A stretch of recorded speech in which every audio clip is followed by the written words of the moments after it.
Alrighty, good morning and welcome to the EPIC Master Clinician Program.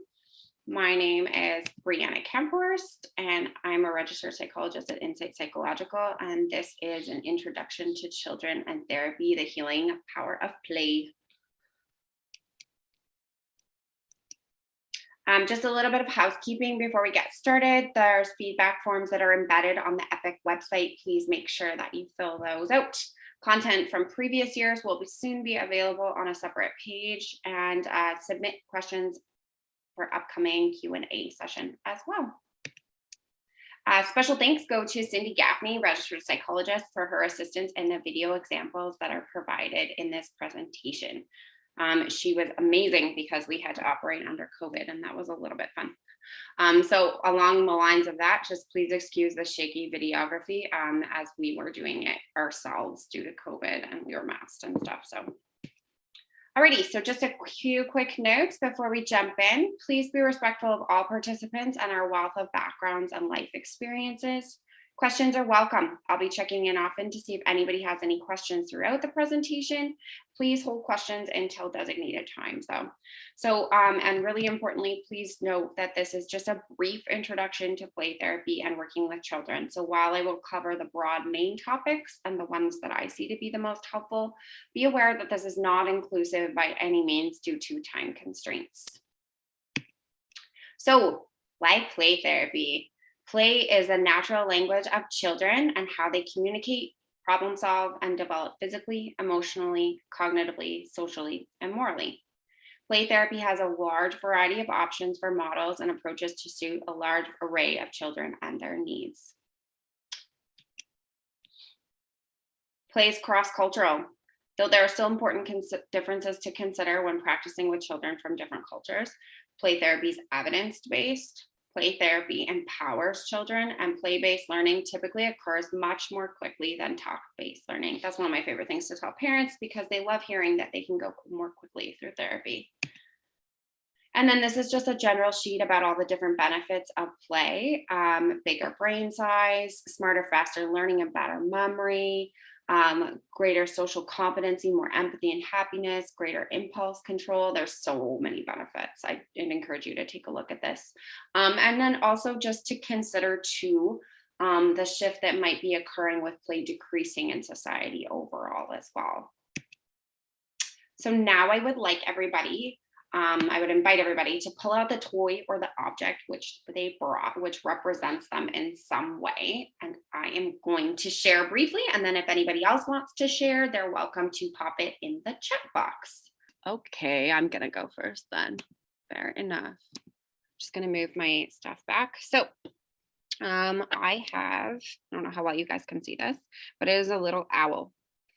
I chose the owl for me because the owl is traditionally, well, lots of people know the owl is kind of a watchful one. So lots of times if we see the owl in the tray, sometimes it can be linked to wisdom. Sometimes it can be linked to somebody who's watching for things that are going on. I picked the owl to represent me because I'm a watcher. I liked, as a kid, that's what I was doing. I always watched other people, watched how they responded, watched how they reacted. And that gave me clues. And I really liked that because I was kind of a shy kid. So that kind of helped me navigate more. And then I also picked this rock. Rocks are really simple, but I like rocks as a play tool because they're used really cross-culturally, first of all. Second of all, they're such a simple thing that we play with. We can play with them in a number of ways. You can skip with rocks. You can use them as worry stones. You can use them as grounding tools. You can use them as so many different kinds of ways. And they are nature. And that is a really, really big pull, a lot in play as well. So rock represents me because nature is super important to me as well. Being out in nature, being a part of nature, that kind of thing. So those are the two items that I picked for me today: rock and an owl. Does anybody else want to share? I see somebody in the chat. I'll share. Thank you. I picked this this stick that was found by the beach, and the reason I brought this is because whenever you turn it, there's a different animal image that presents itself. And so I'm a nature-based art therapist at Dreamcatcher, and this reminds me that the animals are so important to our work with our clients. Nature is so important. And also because there's so many different images in here, it reminds me of the different hats we wear as therapists. So Yeah, that's my stick. that's lovely. Thank you, Mary. I love that. Anybody else want to share? I can share. Awesome. This is a fox. Oh, I don't think my camera's on. Sorry. Okay, I don't see you. There we go. Oh, no. Here we go. This is a fox. And I brought a fox because they are playful and curious and interactive with others, but they also have a little bit of a bark to them. And I definitely have a little bit of one of those. So they're fun, but also not the safest. Yeah, absolutely. That's great. Thank you. Thanks for sharing. Yeah. Anybody else want an opportunity to share? Oh, chat. If you were looking for someone, Brianna, I can go. It's Tracy. Hey, Tracy. Yeah, go right ahead. I love that. Okay. Hopefully you can see. I don't have a whole lot around me, but I have this little like heart-shaped thing of these little Tsum Tsums from the Disney store that I've been collecting over the years. So they're just like different characters. So there's like Winnie the Pooh, there's Disney characters and stuff like that. So my nieces and nephews really like using them when they're over. I have about 78 of them. Oh, wow. But growing up, like a lot of things were passed down from my cousins to me and things like that. And so my plan is to pass this one on to my little niece right now. I'm holding on to it a little bit longer because I do like having it around myself. Yeah. But no, it's just something like they all have different characters. And so when we use it, like, I feel like it's really nice for them to just be able to kind of explore different emotions that they're feeling and things like that too. But yeah, this is something that I've been collecting for, I want to say about 5 years now. Yep. So anytime I see a new one, I'll kind of just get it and add it to my collection. But it's getting a bit full. So I'm pretty much at the end. I love it. I love it. What does it mean to you? You said you like having it around you. What do you like about having it around you? I think it's like a safety and like a vulnerability thing too. So like growing up, like I said, like my parents didn't have a whole lot of money. A lot of things were passed down, but then also expected me to kind of give up my stuff to be able to give to my younger cousins at the time too. So this is something I was able to kind of get on my own. And again, I've been collecting it for a while. And I mean, as much as I love it too, like I do keep it in my room, but I will be passing it on eventually because I have not a whole lot of use for it. Yeah. But yeah, that's. Oh, that's lovely. Thank you. Thank you for sharing. It's super sweet. I love it. And Emily, I saw yours too. I saw you put it on. I was wondering. I'm going to share your, can I read your comment out loud or do you want to read it? Oh, I can read it. Doesn't Sure. matter. I love that. So I put on my Wayne's World hat. My best friend and I, we got them made for Halloween over 10 years ago. She was Wayne, I was Garth. Super fun time, but I keep this like out so I see it like every day kind of by the door before I leave. Yeah. And every Halloween, like even if I'm like too busy or there's COVID and there's no like Halloween parties to go to, I can still just put on a plaid shirt and put on this hat and then I have a costume. But it reminds me to like, I'm a very serious person at times. So sometimes I need a reminder to, you know, not be so serious and to stop to take time for things I enjoy, like listening to music with friends. That's awesome. I love it. Yeah, that's great. Thank you. Thanks for sharing, Emily. Yeah. Is there anybody else that wants to share? I don't want to jump in on anybody. And I'm happy to take the time. I'd love to hear anybody else. If we're good, then I'll keep going. Perfect. Thank you so much, everybody, for sharing. We're going to move on to the next section. So what is the basic definition of play?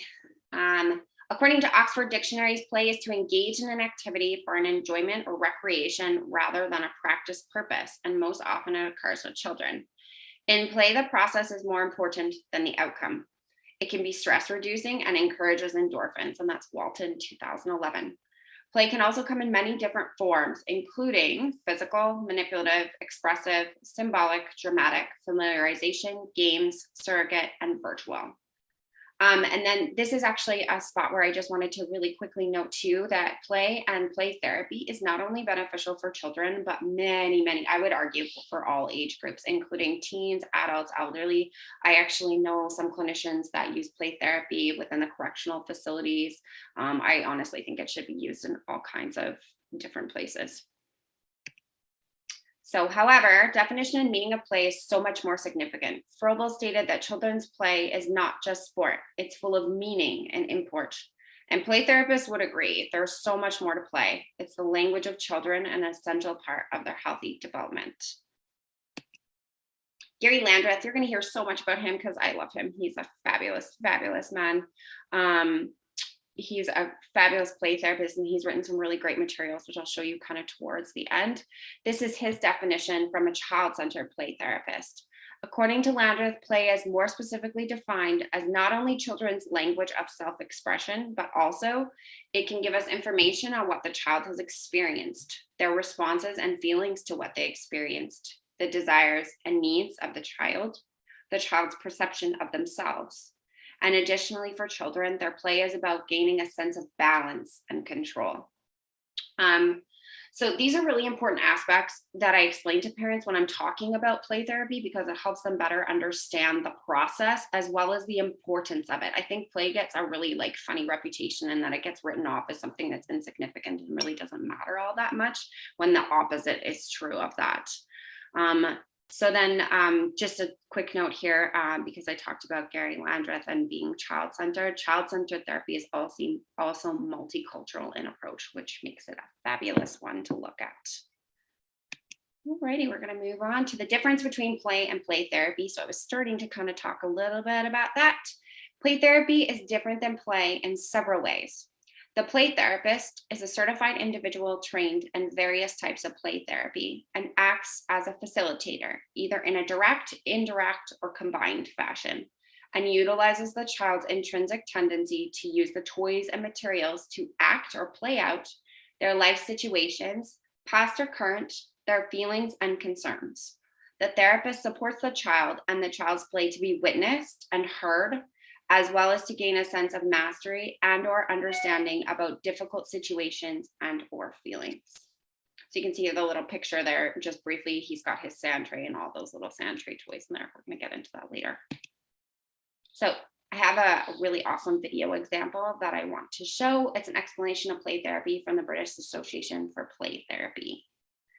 So before we watch this, just what I want you to notice is the placement of the therapist's bodies, the language that they use, their responses, the types of play therapy materials, and their interactions with their caregivers.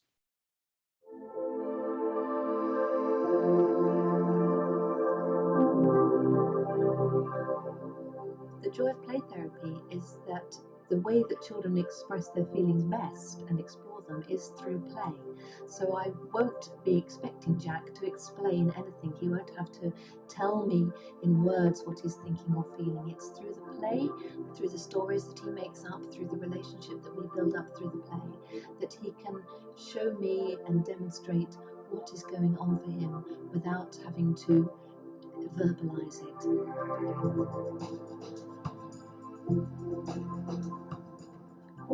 What you been? You been the dad? Yes. All right. And who am I? Little daughter. I'm your little daughter. Okay. And am I a good daughter or a bad daughter?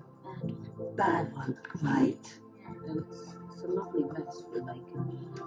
yeah, that's a good bit. I know, it's great fun. The only thing is you might not be able to do this anywhere else but in the playroom. Okay. Okay? No. So, I know.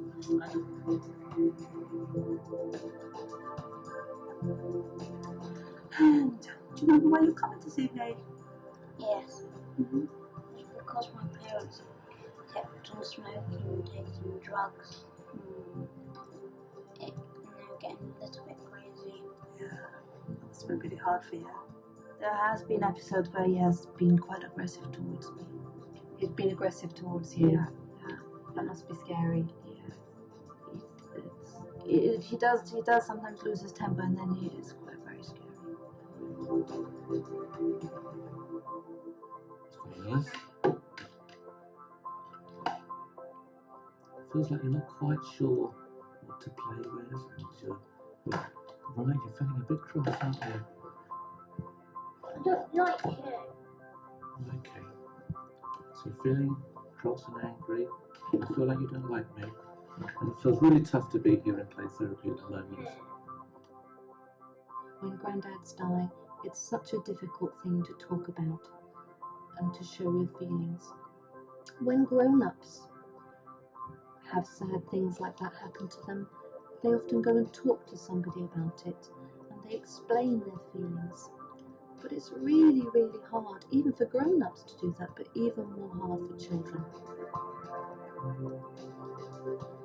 Because we're both tired and stuff, you know, and I don't want to push it. So, you know, I just feel she's had enough to deal with without me, you know, sort of pushing things on her and stuff. I just wonder, it seems to be important to her, this theme of relationships, of, you know, the good one and the bad one and so on.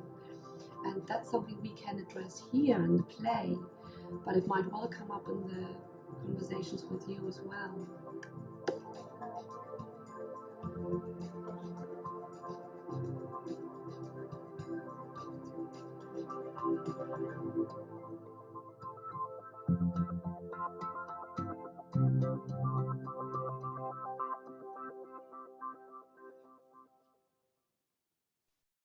Alrighty, so a certified play therapist. Who is a certified play therapist? They're an individual who has completed courses, supervised hours, and more through a play therapy certification program. The variety of courses within each program can vary. And in Canada, we have two programs. We have the Rocky Mountain Play Institute, or RMPI, and the Canadian Association for Play Therapy, CIPT. So if you're interested more in becoming a registered play therapist, please have a look at the websites that are posted below. And you're also welcome to just shoot me an email regarding any questions you might have in choosing a program. They're both great programs. They offer different things. So I'm happy to talk about that more if you're interested. Alrighty, so before we get into some history of play therapy, we're going to take a few minutes for an activity. So in a moment, I'm going to show you a picture of a sand tray, and I want you to have a look at what you notice about the world, its objects, and potential themes, and you can type them in the chat box as well. So just take a few minutes and have a look at this one.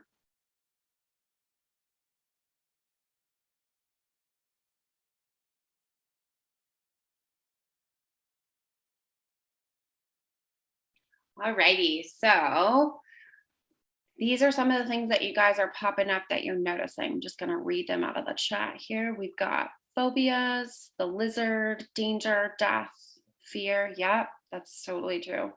Another one for death, vulnerability. Yeah, good noticing that one. You can see kind of that around there. Being surrounded. Things are partially buried. Yes, I was hoping someone would notice that part. That one is a really important one. Protective factor in the sense, yes, exactly. You're noticing that little stuffed animal, that creation of trying to create some safety. Lots of space. The more you go out, less space in the center. Good.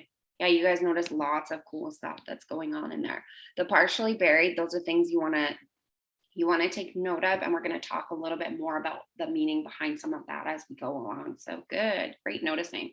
Yeah, the things that I had noticed for as well was death, powerlessness, safety, protection. Perfect. And you'll notice too, it's kind of important to take note of what's around the sand tray, because often sometimes kids will not place objects directly in. So the eagle is sitting on that corner kind of as an observer. Perfect. All right, let's move on to the next section. So we're going to talk a little bit about the history of play therapy. There's quite a lot of it, so I'm just going to hit on the major players. Sigmund Freud was the very first one here. 1909 published The Case of Little Hans, a 5-year-old boy with a phobia of dogs. This was a very brief therapy with only one session with Hans. Then we have Hermine Hug Helmuth. That's really hard to say. First brought attention to the challenges of working with using an adult model with children in the early 1900s. And then we moved to Melanie Klein. She used play to analyze children with a theory that play provided direct access to children's unconscious. She also pioneered the use of miniature toys. Margaret Lowenfeld expanded into world technique, and this involved using a sand tray, access to water, miniature items that represent larger scale items, so people, animals, archetypes, etc. And then children are then invited to create an imaginary world where they can express themselves in a way thought to be their expression of the unconscious world. We got some other contributors as well. We have Anna Freud, who used play to support the child in building a connection with her first, prior to interpreting the meaning of the child's play or drawings. Virginia Axline, who introduced a much more person-centered approach. She was a student of Carl Rogers, so that lines up nicely. And Dora Kaff adapted Lowenfeld's world technique into what she called sand play using a Jungian approach. And there are also several other contributors as well, but these ones are the main ones that I wanted to make you guys aware of for today. So there are some considerations as well prior to the chat. Little Hans, sorry, missed a question coming back. Little Hans he was afraid of dogs, and he briefly worked with a kiddo, and then actually he worked primarily with his dad. So most of the work was done with his dad. As I said, it was a super brief study, so there was not a whole lot of information on that one, unfortunately, but it was a starter, which is really, really important. And I kind of find it funny that it was Freud that was the starter of that, to be honest. Good question. All righty. So sorry, back to considerations prior to starting. So Maslow's hierarchy of needs, this is a really important one that is essential, especially with our work with children's services, clients that have been placed in foster homes, group homes, kinship homes, etc. We really need to be mindful of the capacity for growth of a child who is fearful that they will not have enough food, has had multiple caregivers, multiple changes, and lack of stability in their life so far. Erik Erikson's psychosocial stages of development are also very important resource to utilize with caregivers and helping their caregivers understand where their child is at currently in their development. So just some things to be aware of as you're going into that process. Sorry, got stuck for a second. There we go. Developmental stages of children are essential to remember because there's lots of reasons why, but these are just some of the important ones to think of. They inform us of what is typical for play at each age of development. They are vital for therapists, as they can give us an important insight into the functioning and current developmental level of a child. If the child is not playing at their age group, there may be trauma or other psychological or medical reasons for this differentiation. And we do need to be mindful and aware that trauma interrupts the development of a child. Developmental stages and Piaget. So again, this is another important kind of piece going into the play therapy process to consider. Piaget stages are vital to keep in mind as well. So we've got number 1, sensory motor, which is birth to that 18 to 24 months, 2, pre-operational, 2 to 7 years, 3, concrete operational, 7 to 11 years, and 4, formal operation, 11 to adulthood. Do we have any questions so far? How has pandemic conditions impacted complexity of play increasing with age? I'm wondering if seeing fewer peers would delay socio-dramatic and cooperative play. Oh, I like this question.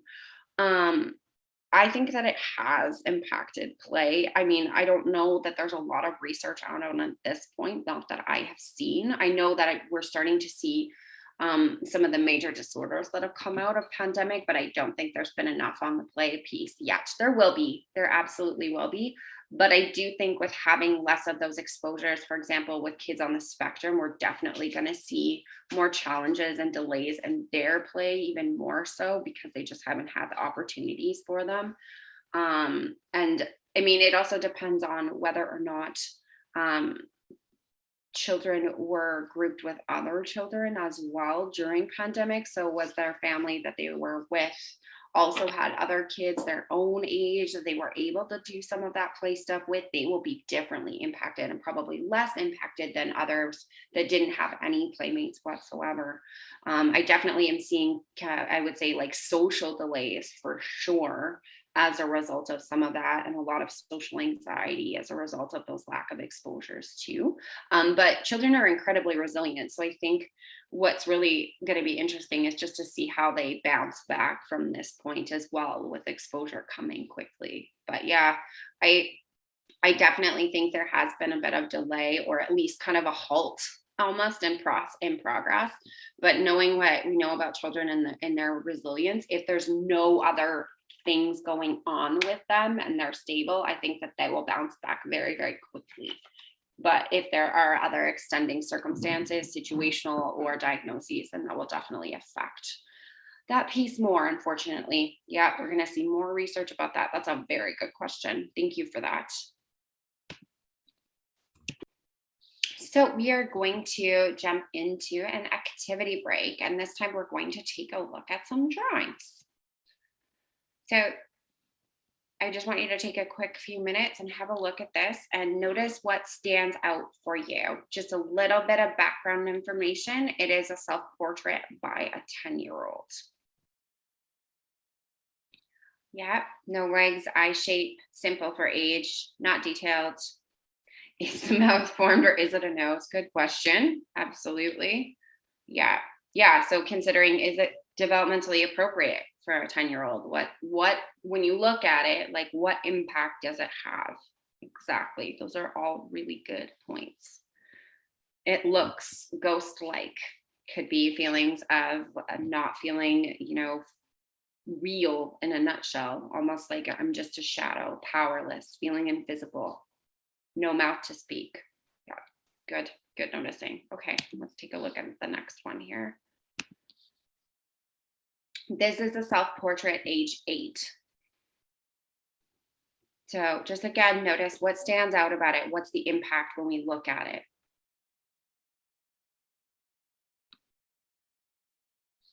I'm just going to check the chat and see here.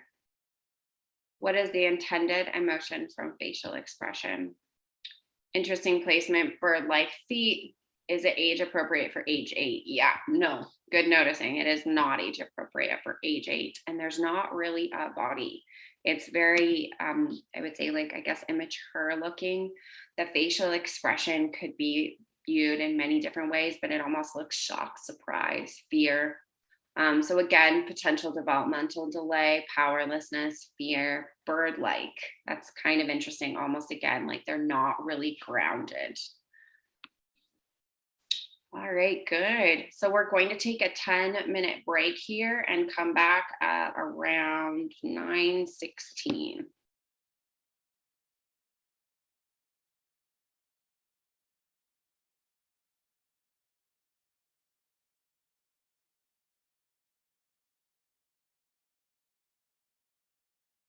Alrighty, so let's take a look at one other drawing here. This is a family drawing. So I know it's a little bit tricky to see, but just look at what stands out again. What's the impact? What colors are used? What do you notice about it?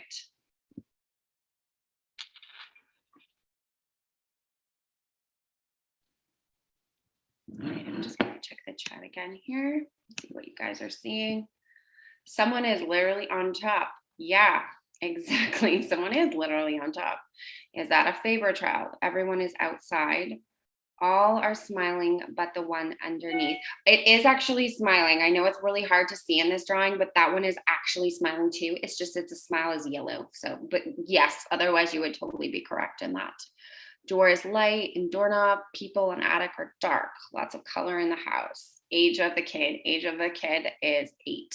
Good ask. People on the bottom are holding hands. Does everyone depicted live in the house? No, but they did it one time. So that's an important question. I'm going to talk a little bit about that as well. You guys notice the layers in the house too. That's really good noticing. The colors, I'm going to talk a little bit about that too. Sunshine adds the positivity. Yes.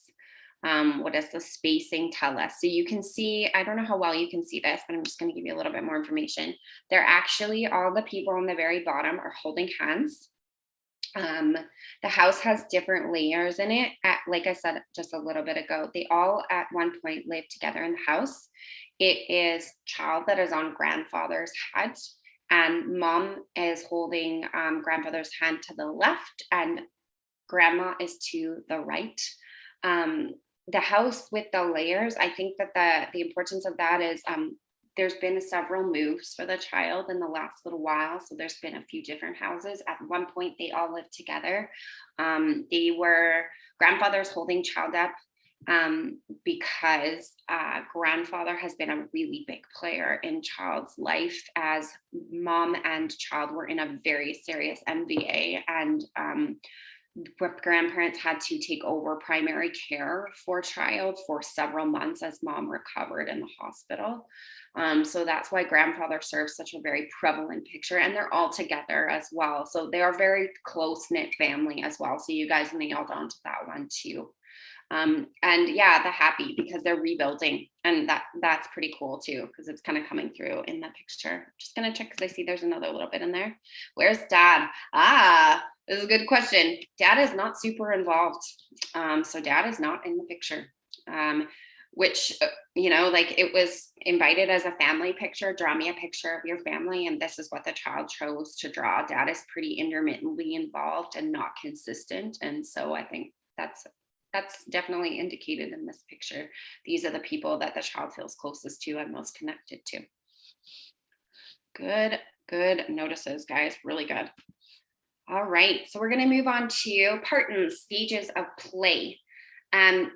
For any of you who work with kiddos on the spectrum or are more interested in that piece, this part is really important. So I would invite you to just pay a little bit more attention to these because they can be helpful in kind of sieving some of that out. So Mildred Parton, 1932, 1933, she developed 6 categories of social participation among preschool children. Number 1 is unoccupied. The child is not engaged in any activity. 2 is solitary independent play. The child is playing alone and there are no other children within 3 feet. 3 is onlooker behavior. The child is observing others play, but not joining in. 4 is parallel play. The child is playing next to others, but without verbal interaction. 5 is associative play. The child uses verbal interactions with other kids, but there's few attempts to try and organize the play situation or kind of come together to come play some common game. And 6 is cooperative or organized supplementary play, where each child takes an active role to plan and structure the play situation while collaborating with each other. So these are all important aspects as well to be aware of. Like we talked about earlier, Erikson's psychosocial stages and Maslow's. This is also a really important part to think about, because if you're working with kids that are a bit older and you're not seeing, or you're seeing them more at 1, 2, 3, or 4, there's something going on to be aware of. Alrighty. So we're just going to move to the next slide. And Sarah Smilinski's play and cognitive development. She developed 4 stages of play that are considered to reflect a child's cognitive development. We have functional play, or AKA practice play. 2 is constructive play. Children create or assemble a structure or object. 3, dramatic or symbolic play. And 4 is games with rules. And play complexity, this makes sense. It increases with age, obviously. Reuben, Watson, and Jamber from 1978 talked about as children mature in biological age, their play typically grows in complexity. So with infants engaging in solitary play, then toddlers in parallel and functional play, and so forth. And by kindergarten school age, children's elaborate cooperative constructive play and sociodramatic play, game with rules. So this is kind of our halfway point check-in. Are there any questions at this point that anybody has that they want me to address? All right, then I'm gonna keep going. So this is just a little movement break. I'm gonna stand up and do it. I don't know how well you're gonna see me do this in here because I had to actually switch to my laptop instead of my desktop at work today because my computer was not cooperating. So we are going to do something that's called the spaghetti noodle. I'll just run it down for you quickly. I'm gonna get you guys to stand up. And what we're gonna do is hold your body like a raw spaghetti noodle. So it's stiff, you hold it for about 5 seconds. And then I'm gonna get you to relax it and just slowly cook your noodle. So you're slowly starting to move it. It moves through your arms, through your legs, and then as fast as you can, and then freeze. And then we're gonna do, how I do this with kids in session is we do a few different ones and we do a bunch of different noodles. So we can be macaroni noodles, we can be superhero noodles, we can be any kind of noodle that you want to be. But I'm just gonna start with a spaghetti noodle for today. So I'll get you to stand up when you're ready. I'm gonna move some stuff around in my office. There we go. It's probably gonna look pretty weird. Arms up in the air. And hold your arms tight. You don't have to be on camera if you don't want to. I get it. It's kind of weird. And hold your body tight for 5 seconds. 5, 4, 3, 2, 1. And now I want you to slowly wiggle it down and just slowly cook the noodle. So just like when you see it in the pot, when it just slowly starts to cook, and wiggle it all the way down your arms and your legs, and then get faster and faster and faster until you're shaking it all out. Your spaghetti noodle is going all crazy. And freeze. Good. And shrug your shoulders up and down. And we're going to do it one more time. So noodle up. And again, just quiet. 3, 2, 1. And then slowly start to cook it and wiggle it down. Wiggle it down your arms, your body, your legs. The pot's bubbling. And now it's really bubbling. So shake it up really, really fast. Fast as you can. And freeze. Perfect. All right. Moving on to the next piece. Hopefully you guys are a little more relaxed now. Play therapy is evidence-based. As there are many different types of play therapy, there are different levels of evidence-based support. I would strongly suggest you take a look at the link below. Though not all types of play therapy have the same evidence-based support, I really encourage you to keep an open mind in exploring these types of play therapy further, as several, such as art or sand tray, are more challenging to evaluate, but it's amazing the stuff that you can see in those processes. So some theoretical approaches to play therapy, AKA the menu. There are many of them. There are psychodynamic models. We've got psychoanalytic, Jungian, Adlerian, and release. Then we have humanistic, child-centered, filial, gestalt, and experiential. Systemic models. We have family, group, and ecosystemic. Sorry, guys, I just jumped. Emerging models. We have solution-focused, therapy, cognitive behavioral, narrative, integrative, and prescription. And these are taken from Play Therapy, 2nd edition, and edited by Charles E. Schaefer. So these models are then divided into 2 different categories with either directive, non-directive, or a combination of both. Alrighty. So yeah, this is the further breakdown of it. Oops, I see a little chat. I'm just gonna stop for 1 second here and see what's going on with that. What do different kinds look like in practice? Oh, I don't know how to answer that one simply. It really depends on the type of play therapy that you're using. They're all going to look very, very different. So like if I just scroll back maybe to the previous slide here, I tend to use more of the humanistic, systematic, and the emerging types of ones. So you're going to see some examples from me later on of like some therapy techniques, which is more of kind of those hands-on pieces. With more of the child-centered, you tend to see more of like child-centered is something that I think a lot of play therapists weave through their entire practice, despite whatever ones they're doing within that. But that tends to be more following the child, like giving a narrative of what the child is doing. So you're going to see me do an example of that one as well. Cognitive behavioral therapy, that one is more focused on identifying thoughts and like how those lead to feelings and our actions. That can be done via games, via examples, role models, different types of things. I would love to answer that question more broadly, but there's so many pieces to answer in that. Just to give you a quick general overlap of those ones, there is a ton. It's no different than, doing individual therapy in that respect. There's very many different ways that you can look at it. Filial, you're going to be looking more at the work between caregiver and child, but there could be some overlap between that and therapy. So good question. All righty, move back to this one again. So back to directive and non-directive play therapy. So directive play therapy, we have developmental and attachment. We have family therapy, ecosystemic, dynamic, and strategic. And then non-directive, we have child-centered, Jungian, Adlerian, and narrative.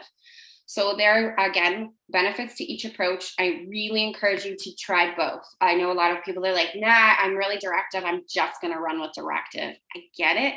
but please try non-directive, because you will be surprised at how much you actually get from that one as well. And it also allows you to be really flexible if you do decide to do both for more clients, because not every kid you're going to be able to see is going to be able to run with directive approach. They're just not. And same with the non-directive. It's not for everybody, although I do find it tends to be more applicable for more kids than directive does. So I would invite you to play around a little bit with that. And it also allows you to see the value of each approach and how that can look to the child and what that lens looks like too. I would also encourage you to look and think about which type might be more beneficial depending on the child's early childhood, stressors, diagnosis, etc. So for example, I will give you an example of how I learned through my mistakes. I used to be more directive and I like the directive style. And then you get kiddos that have really unstable early background, and directive is really challenging for them to follow because they feel like they don't have a lot of power in that. And even if you're giving a lot of choice within the directive lens, that's still not always going to be enough for them. So non-directive has been really helpful in developing really good rapport with those kids that have felt very, very powerless in their lives, and really helped build up their level of power too. So just something to consider. All righty. Moving into directive and non-directive play therapy models, we have psychoanalytic, cognitive behavioral, filial, Ericksonian, and Gestalt. Many therapists use a combination of both. Yes, very much so. Generally, it is helpful to have a number of different types of therapy tools to access for many different reasons, but not limited to diversity and safety. Those are two of the primary reasons why I really push having more than like one. Having more than several different types of therapy tools, because it just allows you to have more flexibility in that, and to meet your client where they're at too. I see there's a chat box question. I'm just going to pop over there for a second. Is age a consideration in choosing? Yes, I like that question. I'm so glad someone asked that. Is age a consideration in choosing directive or non-directive play therapy? Yes. With my younger kiddos, I use a lot more non-directive therapy because they show me so much more, and it's so much harder for younger kids to really talk about what's actually going on for them. Whereas if I follow their lead and follow their play, I will see things that are going on in their play. They communicate through their play differently. I mean, as kids get older, I still feel like non-directive is very, very helpful, but I find that kids tend to want to do more directive. They want to talk more about it. Sometimes they're like, oh, play is too babyish for me. I don't want to do that. So I have to be more creative about how I sneak it in, because I still feel like I get more accurate information sometimes if I'm using play versus just talk, right? So but that's a really good question. I'm super glad that somebody asked that. I think that, yeah, non-directive would be my preference for younger kids, because like I said, you just get way more understanding and information much more fast. But as they get older, I tend to use more of a combination of both. So it's definitely a consideration to take. Yeah, good one. All righty. Keep on moving on here. This is, I'm hoping my video is gonna work. A brief video on non-directive play therapy with Cindy Gaffney. Okay, Cindy, so now that you've chosen all the items for your tray, I'd like you to just place them in the tray in any way that you want to.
All right. And as you look at your world, when you look at it, does it feel like it's completed?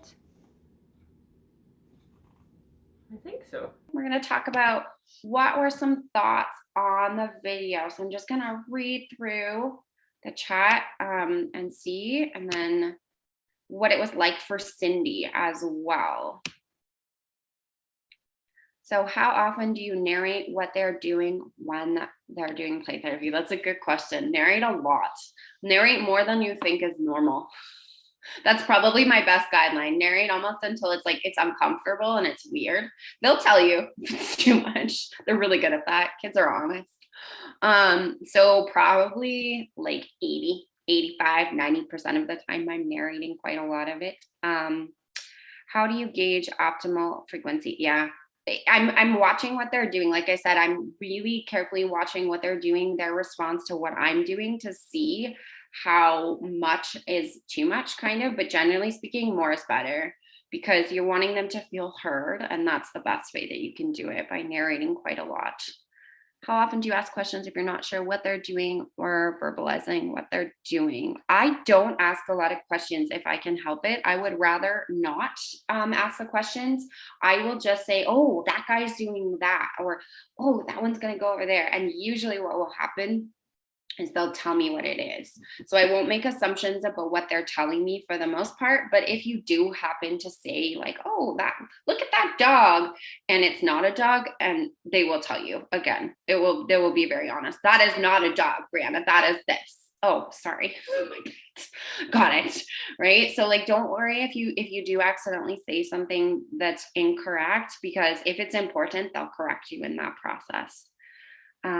What are the best ways to check? You guys have some great questions. What are the best ways to check for understanding why they chose certain items and characters? That's kind of related more to like themes and what's going on, which I will talk a little bit about today, but I don't talk too much about it, because that's something that kind of comes with doing more play therapy courses and getting more background information.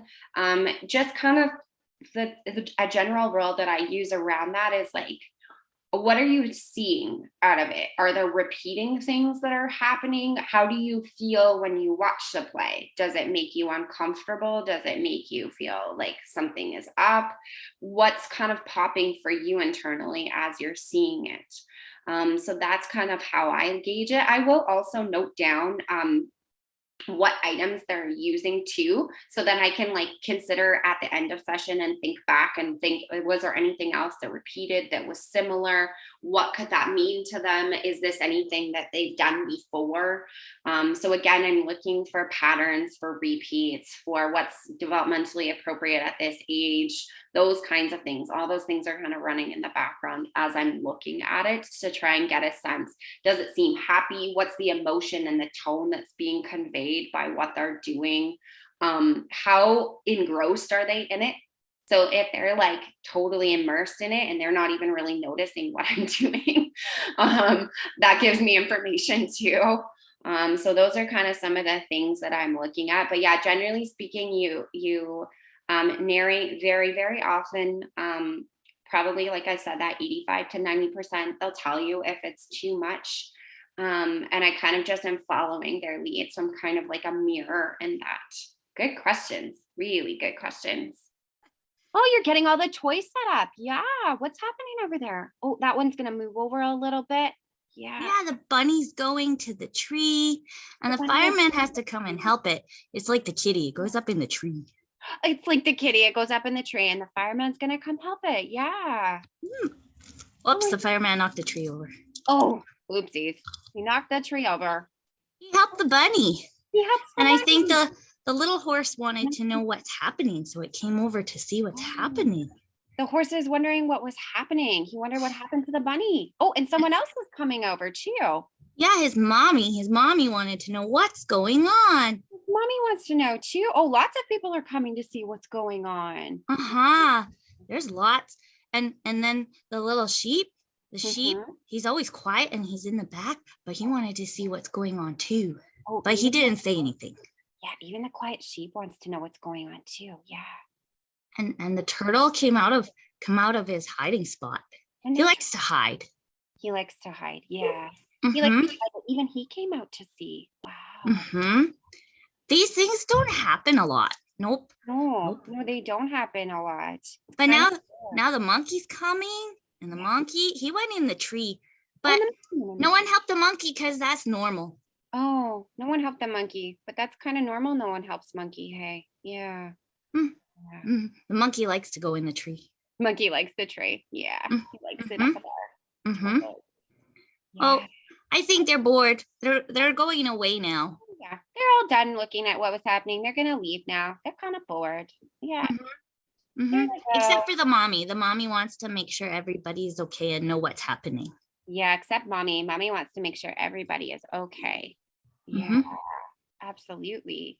Oh, now who's else? Somebody else is coming over there. The baby? Yeah, the baby wants to see the bunny. The baby wants to see the bunny. Yeah. He wants to have a friend. He wants to have a friend. Yeah. And the mummy's still there, and the baby's gonna go see if maybe the bunny wants to be a friend. Yeah. And the monkey, he's watching. And the monkey's watching them. Yeah. Absolutely. I think the monkey wants to play too. Maybe monkey wants to play too. Oh, monkey's coming down too to play, maybe. Yeah, now they're playing. Play. They're playing tag. I play tag lots too. Yeah. I like to play tag. You like to play lots tag too, just like them. Yeah. Cool. Hey, Melanie, can you pause for a second? Yeah. Thank you. That was no problem. That's exactly what I was looking for. Can I ask, before I ask you what that was like, does anybody want to ask any questions about that? And again, thank you. Big thank you to Melanie for jumping in. That was fabulous. No problem. Does anybody have any questions about what that looked like before I ask her what that felt like? I have a question about what you were doing. Yes, absolutely. So you were repeating what the client was saying. A lot of it is repeating. Yes, it's vocalized. And why do you do it that often? That's a good question. Who am I talking to? Mary. Mary. Hi, Mary. You repeat it that often because it helps them to feel heard, and you're gauging it by how often they're talking to you. So I'm not doing it on every single one. I'm doing it quite a lot of the time, but I'm kind of doing it as many kind of times as I can because I want them to feel really heard and that I'm recognizing and I'm noticing and I'm paying attention to what they're playing with. Okay. And so that is the purpose of that. Generally speaking, like what Emily had said earlier, you will get the ones that will, if you're doing it too much, they'll flat out tell you if you're doing it too much. But most of the time, they don't. Most of the time, they don't. But we'll ask Melanie. She'll tell me if I was doing it too much or not. Because then she'll give me a sense of that. So I'm going to bug her in a second. She needs that right now. But I want to ask her what it felt like because it's important to kind of get that lens too. Is there any other questions that anybody wanted to ask about the process before I ask her? I have a question, Brianna. Yeah. Nicole. Hi, Nicole. I took a course in play therapy, and we did some non-directed play therapy, but I do have some kids who don't verbalize when they're playing. Yep. That's okay. So they're just playing. So I'm doing the narration, but I don't always know what's happening. So I remember in the training, she said, asking questions is maybe not the best thing, but if I don't know what's happening in the play, I just ask them questions, and I just wonder how you do that. So I agree. I don't ask questions that much because it interrupts what they're doing, and then they could change it according to what I'm seeing in my question. So I want to follow where they're going. So I will just, if they're not verbalizing a lot, I'll be like, oh yeah, he's gonna go check that, like whatever he's doing. So if he's taking, I have no play stuff on my desk today apparently. This little burger. So this little burger is going over here. And he's like, oh, he's going over here. Oh, he just makes him go. I'll be like, oh, he's going to go look. He's going over there. Oh, he looks at me. And now he's looking back. So I will just verbalize what they're kind of doing and like not ask a lot of questions at all about what they're doing. Because lots of times or I'll make the noises because lots of times kids will make the noises that they're making. So like if they're using like a car or plane, they're like, meow. Oh yeah, he's going back. Meow. So I'll make kind of like a similar kind of, sorry, you can tell I work with kids, hey? But yeah, that's kind of how I will do it to kind of get a sense. And then what I found when I do that is they actually start to verbalize more. Then they will be like, oh, well, she's doing it. Like, it's cool if I talk about what I'm doing. So then they will start to verbalize more too, or they'll kind of continue, but they get more comfortable with it. So it's just kind of following, you're very much following their lead and you're following what they're doing. You're kind of staying with them. I'm trying to match the level of emotion, the tone, the pitch, like what she's doing to what her tone is as well, and being really mindful of where is she placing her body, how is her body placed, how is she talking, is it soft, is it loud, is it not? I'm very much matching that piece as well and listening to that piece as well. Does that answer your question, Nicole? It does, like kind of. Kind of. What else are you? Yeah. Well, I'm just thinking, like I have one kid, he'll mash his people together, but I don't know what's happening. So like if say you've got a couple characters and he's putting them together. So he smashes them or he puts them together? Well, it depends on the scenes. He does a little of both. Okay, so when he's smashing them together, oh yeah, they're like smooshed together. And then when he's just putting them together, oh, they're just together.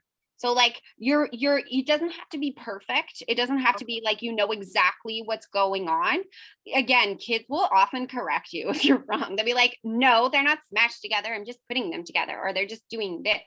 But you're trying to verbalize it as best you can as to what you're seeing with it. But it doesn't have to be perfect. Okay. That's yeah. Wonderful. Thank you. Yeah, absolutely. Was there anybody else that wanted to chat before I ask Melanie about how that was for her? I was actually just going to comment on that because I know that, like, just like with the art, don't make any grand like assumptions right away, because like even the dinosaur might not be a dinosaur. That might be Uncle Henry, but Uncle Henry wears a really purple sweater like that dinosaur. Yep, I agree. And it might not, even though the dinosaur looks angry, it might not be that Uncle Henry's angry. It's just the purple dinosaur that's the same purple as his sweater. Yep. So I've seen a lot of that. And then the same thing with like the play when they're smashing them together. No, that's like when me and my brother, we never get to see each other. And when we see each other, we do this running jump hug thing. So like sometimes it's just all about the questions that you're asking them while they play. Yeah. With non-directive, I don't tend to ask as many questions. I wait for kids to label. So I wait for them to like, I didn't, when you were doing it, I waited. I was like, I'm not assuming that that's a monkey. Like you said, I don't know if that's a monkey yet or not. I don't know if that's that. I'm like, oh, that one's going to go that way. And then I wait to see what you do, to see if you label it or you don't label it. You're kind of just, again, you're following their lead. You're absolutely right. You're not making assumptions about what it is doing. You're trying to understand it as best you can. But yeah, lots of times kids will, again, non-directive is more about like, you want them to feel heard and validated. So if you make a mistake, again, they will correct you a lot of the time, like you just did, right? Yeah, 100%. Yeah. Melanie, can I ask you, what was it like for you? Like, what was the experience like on your end? Honestly, playing with kids a lot, I clearly hear I threw in a whole bunch of things that I'll hear kids say while they're playing and allude to, the social aspect, the mommy aspect, the someone helping them aspect. There's all these different things, but I mean, I loaded that one. And so for me, it was just like, I don't know, I guess playing with kids all over again, but it's comfortable for me because I do it a lot, but I could see how for some people they'd be like stuck. What do I do? Because I think it's an element that's easier to come by, I think, for me. So I just tried to put myself in some of my kiddos' minds and what they would be saying or doing. So yeah, absolutely. And the best way that you can kind of get a sense of how it feels like is to just run with whatever you want, like to run it however you want it to. You don't have to think about what you're going to do. It doesn't matter to me what you're going to do. I just want to follow your lead and see where you go. So from like, I know you were actively thinking about what to do. What did it feel like when I was narrating it for you? What was that part of it like? Sure. So I think I think as a person who is playing, it was like, oh, okay, she's with me. She gets what's going on. And I mean, if I were to say, like, if you were saying something that I didn't mean, I totally could have been like, no, that's not a monkey. That's an Abu, you know? Right. So, so you feel comfortable enough. Yeah. And it was like that. You could feel heard, and because of that reflective piece that just like you were saying earlier, it allows the person to feel heard. It allows the person, like for me, it was, I knew you were with me. And I think that was probably the biggest and probably most important part, is to feel like not just that I was heard, but you were with me. Yes. And you were understanding where I was going. Yep. I'm witnessing that. And that is the power piece of non-directive, is you are with me. You see what I'm doing. You're paying attention to what I'm doing. And that's why non-directive has that kind of power, because, for example, like, non-directive is really great with younger kids, because it really allows them to do whatever, and for them to feel heard in that and feel like they're like, oh yeah, you're in my play, like, we're cool. It's really great for rapport. And it's also really great for kids that have had a lot of power loss, or have had a lot of ups and downs in their world, and lots of like, so not a lot of feeling like they have a lot of control over things. It really helps those kiddos too. The non-directive one, if they don't have the words, they don't want to follow the direct piece. The direct piece is a lot harder for them to do. Non-directive is really powerful because you're witnessing for them. And that is really powerful because they may not have had anybody really witness them in that before.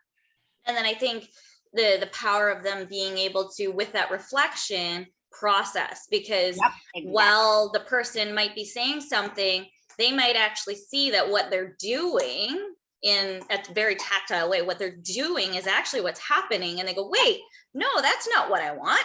And then they might try something different, and it's through a safe way, through play, and they're able to kind of show, hey, okay, maybe I can do something different this way. Maybe that's what mom meant, or dad meant, or grandpa meant, right? So without being told directly, they get to see it in real time and figure it out in a visual way. Exactly. It's the empowerment piece. It's where, like, don't do anything. And that's the beauty of it. Like, that's the beauty of the witness. You allow them to come to that their own conclusions in that, which is super powerful, which is what I like about non-directive as well. So it has lots of awesome things for sure.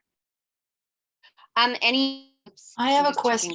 Is there any questions or anything that anyone wants to know? Yeah, I have a question. Go ahead.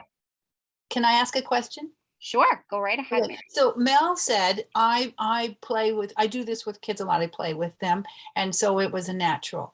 So I'm asking, is this kind of like a requirement to do play therapy, that you have to like to play? Like, playing is comfortable? That's a good question. That is a really good question. I'm stuck on how to answer that. I got to think about it. I think that some level you have to enjoy it to some extent, or at least be familiar with it and be comfortable in it. Because I think that the other thing is, I think that every single person, in all honesty, does enjoy play in some small element, in whatever that looks like. So I think in order to do that, you got to tap into that. But we were all children once, and whether or not we were taught to play or not, we have a play instinct inside of us, and something can bring that out. It is also, though, you do have to be comfortable with being a goof, kind of too, and being like just in your own self, and just being like, yeah, like, this is what it is, right? So yeah, there is some level of comfortable. You have to lean into that child part of your body. It's still there. Not everybody likes to lean into it, but it's there. But yeah, I 100% think that definitely helps for sure. But I mean, if play is really unnatural and you're really, really uncomfortable with play, probably children is maybe not something you should do a lot of, because really that is a really essential element, is there does need to be some level of play with kids. And I would be, well, that's a whole other story, but the therapist in me is curious about why play is super uncomfortable. I think that well, so it's really cool, because it is actually, really innate and natural in a lot of ways. So yeah, Mary's it's definitely question. Easier if you're more comfortable in it. But I mean, I would challenge you to go out and go and play and find what you're comfortable with then, right? Because if you're uncomfortable in it, yeah, the kids are going to know. They're going to be like, why are you making it like jump like this and go like really slow? Like they'll call you on it. They'll know if your playing is really like not, yeah, if you're not comfortable with it. Yeah, I like how you said you have to, it's okay to be a goof, because it is easy for me to do that. And I'm thinking, is this professional? But it does, I don't care, because it works. It does work. It does work, because then you're on their level too, right? You can't like, you have to be able to tap into different parts, right? Yeah, absolutely. It's a good question. Yeah. Anybody? I think one of the things that actually stood out to me about that is I think there is kind of that element of play that often gets lost as we grow up, but being able to kind of reacquaint yourself with it is you're right, it's innate, it's not that far off to be able to kind of tap back into it. And I mean, there's also times with like non-directive play where you might go like, kind of ask, okay, because sometimes I have kids who are like, will you join the play with me? And then especially in the non-directive, okay, just kind of asking them what your role is, what they want you to be doing in that play. And then again, like Brianna was saying, that whole corrective thing, no, that's not how I want you to do it. So you might actually in this play be getting, no matter how good you are at play, be told, yeah, you're not doing it right. You have to do it like this. And so you which have might to tell you a lot. Yep. It's true. They'll tell you. And then that's the other piece. And I'm going to talk about that a little more. You do need to be flexible. You have to be flexible and just run and follow their lead, because we all have our own rigidities. We all do. But in the play, you have to be flexible. You got to follow. If you're doing non-directive, you have to follow their lead. Oh, I didn't do it right. Can you show me? What do I need to do it like this? And they'll show you. Like they will not but shy away from that. If you're not doing it right, yeah, there's no doubt they're going to show you how to do it right. And you got to run with it, because they're processing it. They're processing through something. You're part of it. You're like, so in non-directive, they are more the director and you are kind of more the musician, and you're following their lead, right? And you're following their direction. Those are just some therapist basics that I would suggest you consider if you're going to work with children. So get down on their level as much as possible. I cannot say this enough, because I still see people that sit in their chairs and don't get down on kids' level. Get down on their level. Follow where they are. In that it makes that power balance much, much better, and they feel safer. And that is the most important part. And when you're starting this process, so be mindful of how they respond to where your body is. Is it okay if I sit this close? Am I like, kind of gauge what they do, gauge their words and their body language towards you. If they back up, right? In general, you're matching their tone and their language. If they're very dysregulated, bring your tone down to a quieter level. Use really minimal language aside from an initial validation of their feelings. Give them some space and some time. Report is essential. This is another one I really cannot say enough.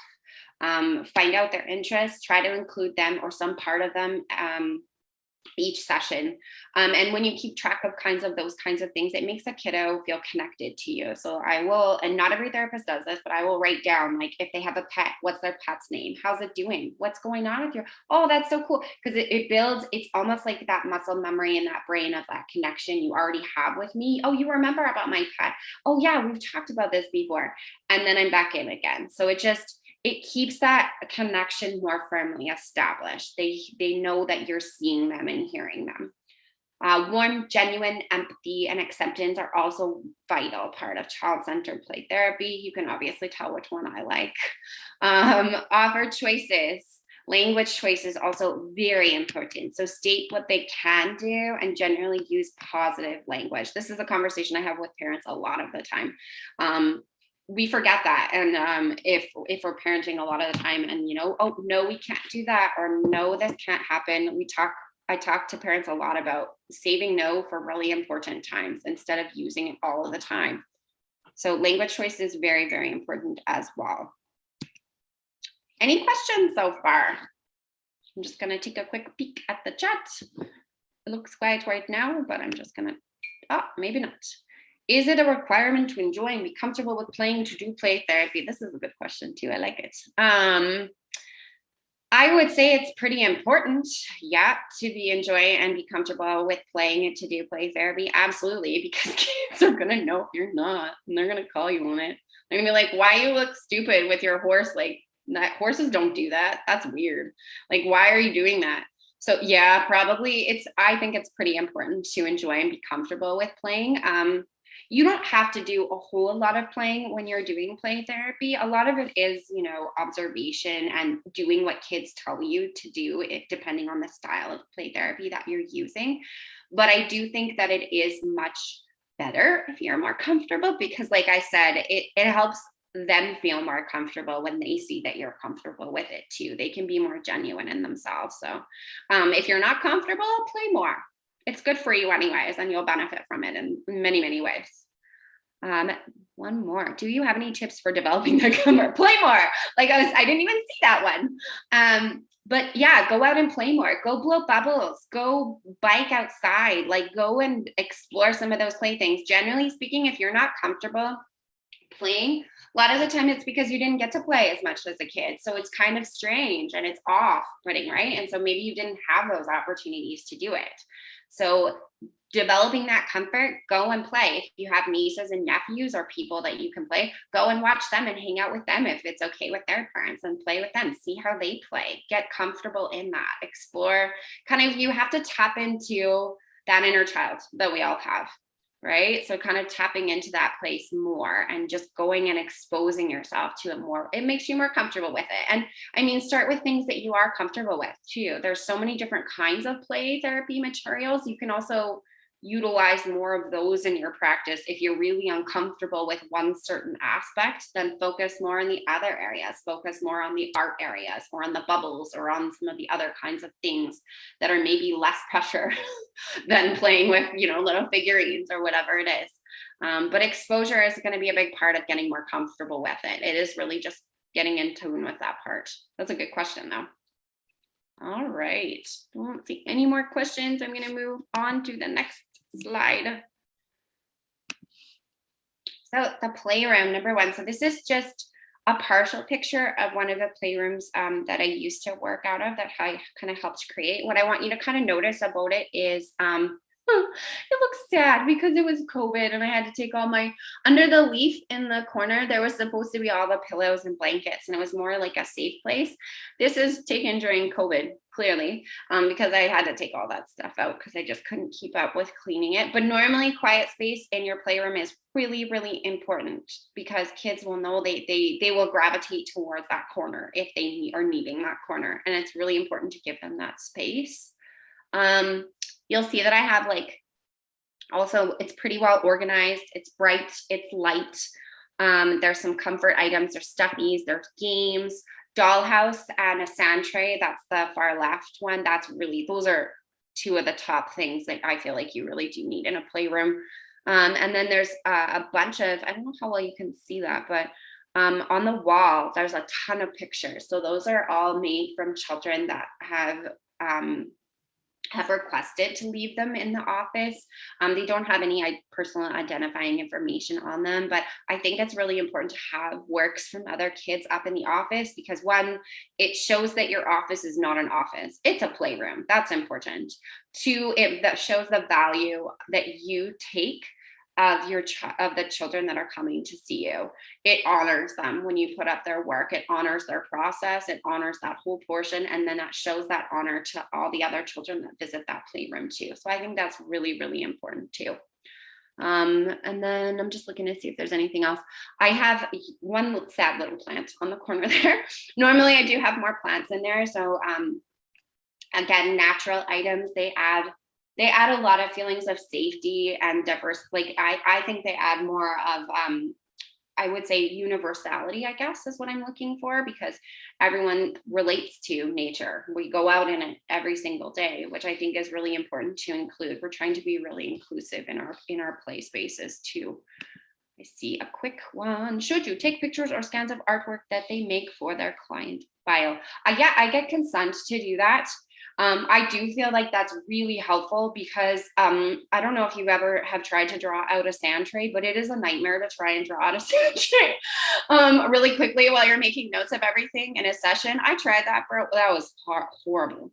It's way easier to do it if you have a picture of it. And then the other cool part about that is when you do that, as they progress in therapy, you can look back and see, are we like, it's easier to just visually look and go, oh yeah, look at the nice progress, or like, oh, we're really stuck in this section here, right? So it makes it easier for you to come back and see what their progress is looking like. And they also can do that. So the cool thing too is then, say you've worked through some really challenging things.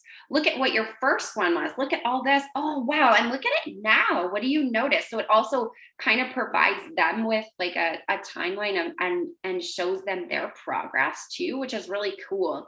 Cause like I've transitioned clients before and kiddos, and they're like, oh my gosh, I remember when I made, holy cow. And like, look at now how I can do. So it's like a kind of like a landmark for them as well, which is really cool. So yeah, absolutely. Get consent. So much easier. So much easier. I cannot say that enough. That is a great question. All righty. I don't see any other messages. I'm just going to move on to my next slide. This is the second playroom. So this is one of the other ones that I use as a current one. So again, noticing this is where my safe one is. We've got all that stuff back in the tent.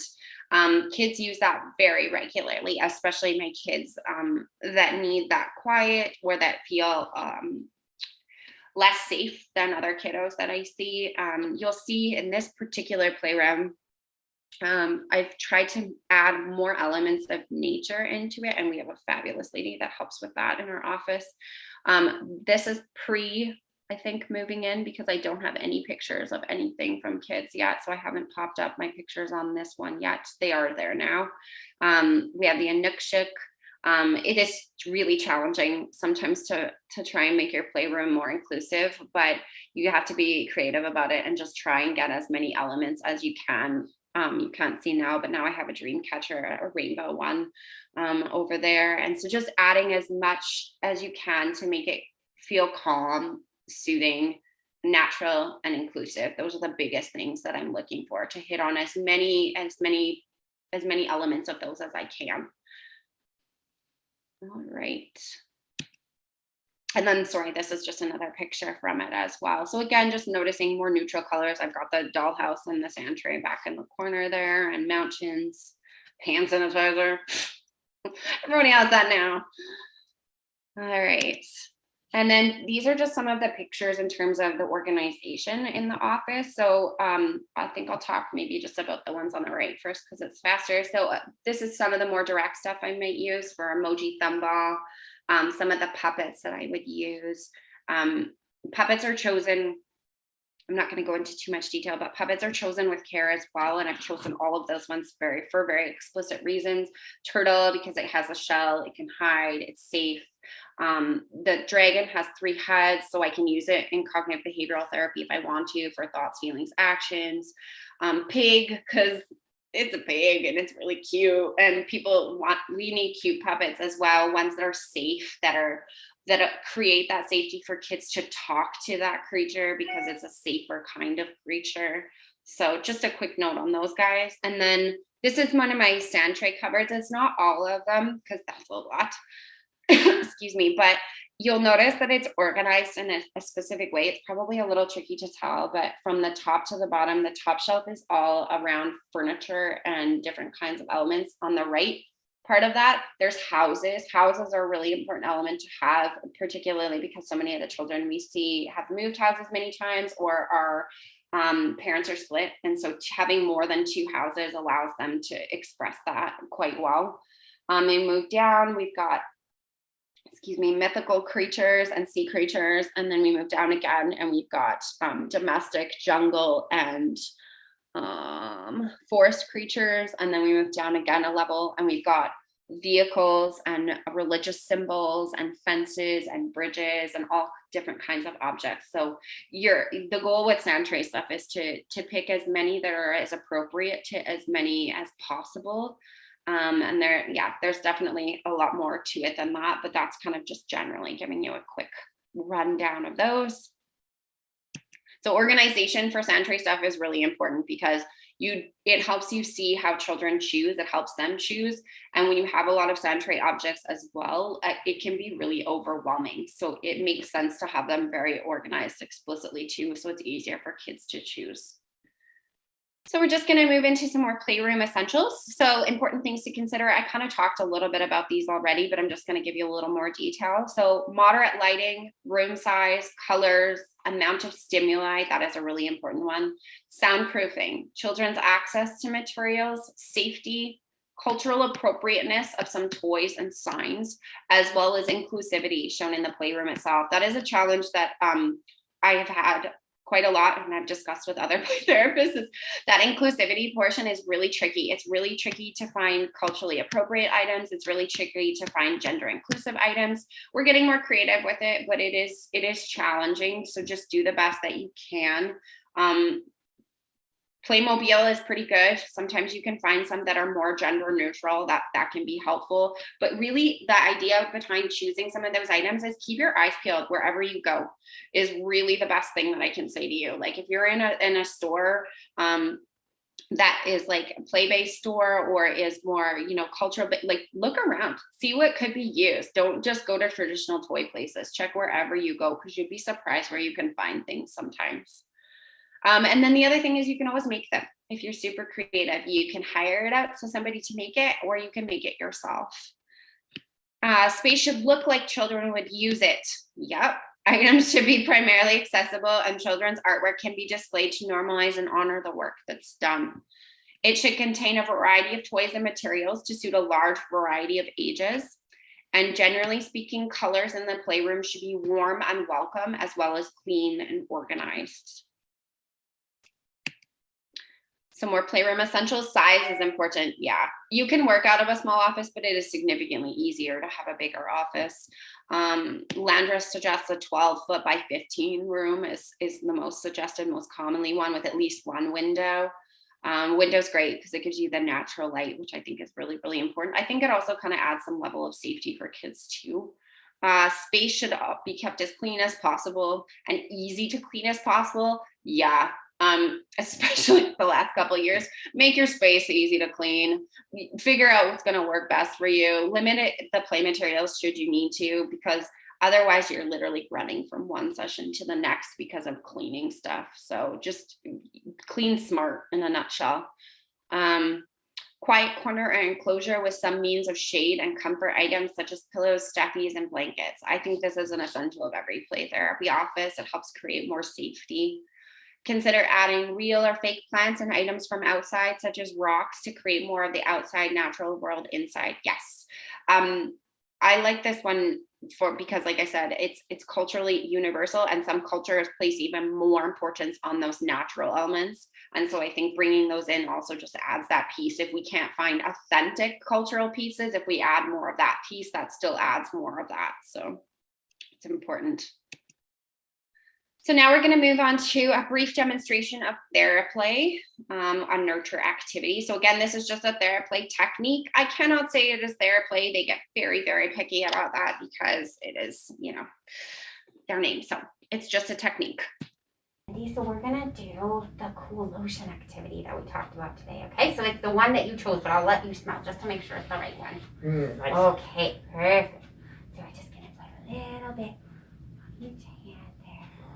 Yeah, it's nice. Hey, yeah. We're going to make sure we get all those important little parts of your hand. All of it. All of that on there. Take such good care of your hands, right? Yeah. Oh, you got a little owie there. We're going to give it a little bit of extra love there. Extra love for that. All right. Perfect. And all those little tiny little details in there. Awesome. That's so good. Yeah. Make sure you get all that little extra spot in there. Perfect.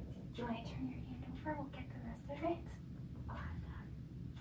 Ooh, extra one that needs a little bit of love there too. Perfect.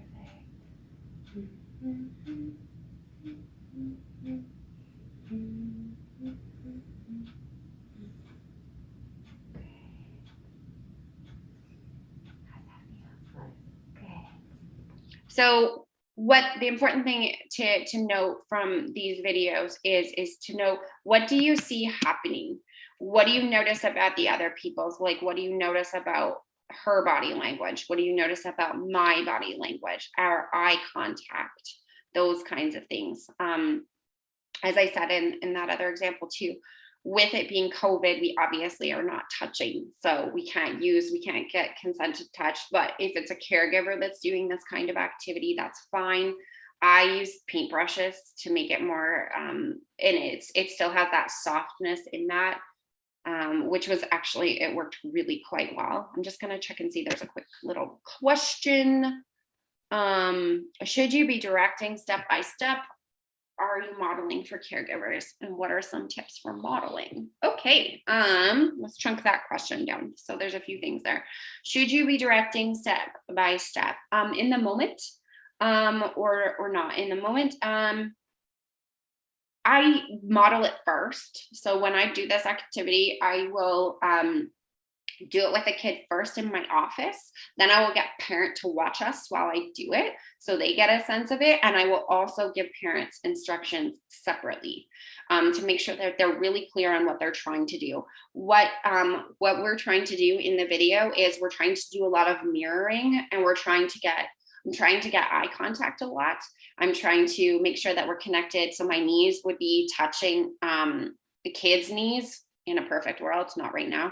But so I'm trying to get caregiver to have that physical connect plus the eye connect, then plus the nurture piece on top of that. So those are the things that I'm directing them to try and get as much of as possible. And then tips for modeling for caregivers, I will just literally run it in a session. So I'll do it with the kid, and I'll get the kid to make the lotion with me, and I'll just use like an unscented lotion, and then I'll get them to choose an essential oil that they like the smell of, mix it, put some sparkles in it, make it really like positive for them to want to use it with the caregiver, and then want to share it, and then it's theirs. And so it's powerful in that as well. And then I'll run it in a session, and I'll run it with them. So the parent is watching probably basically from like where I'm sitting, where I would normally sit, and then we're sitting on the couch.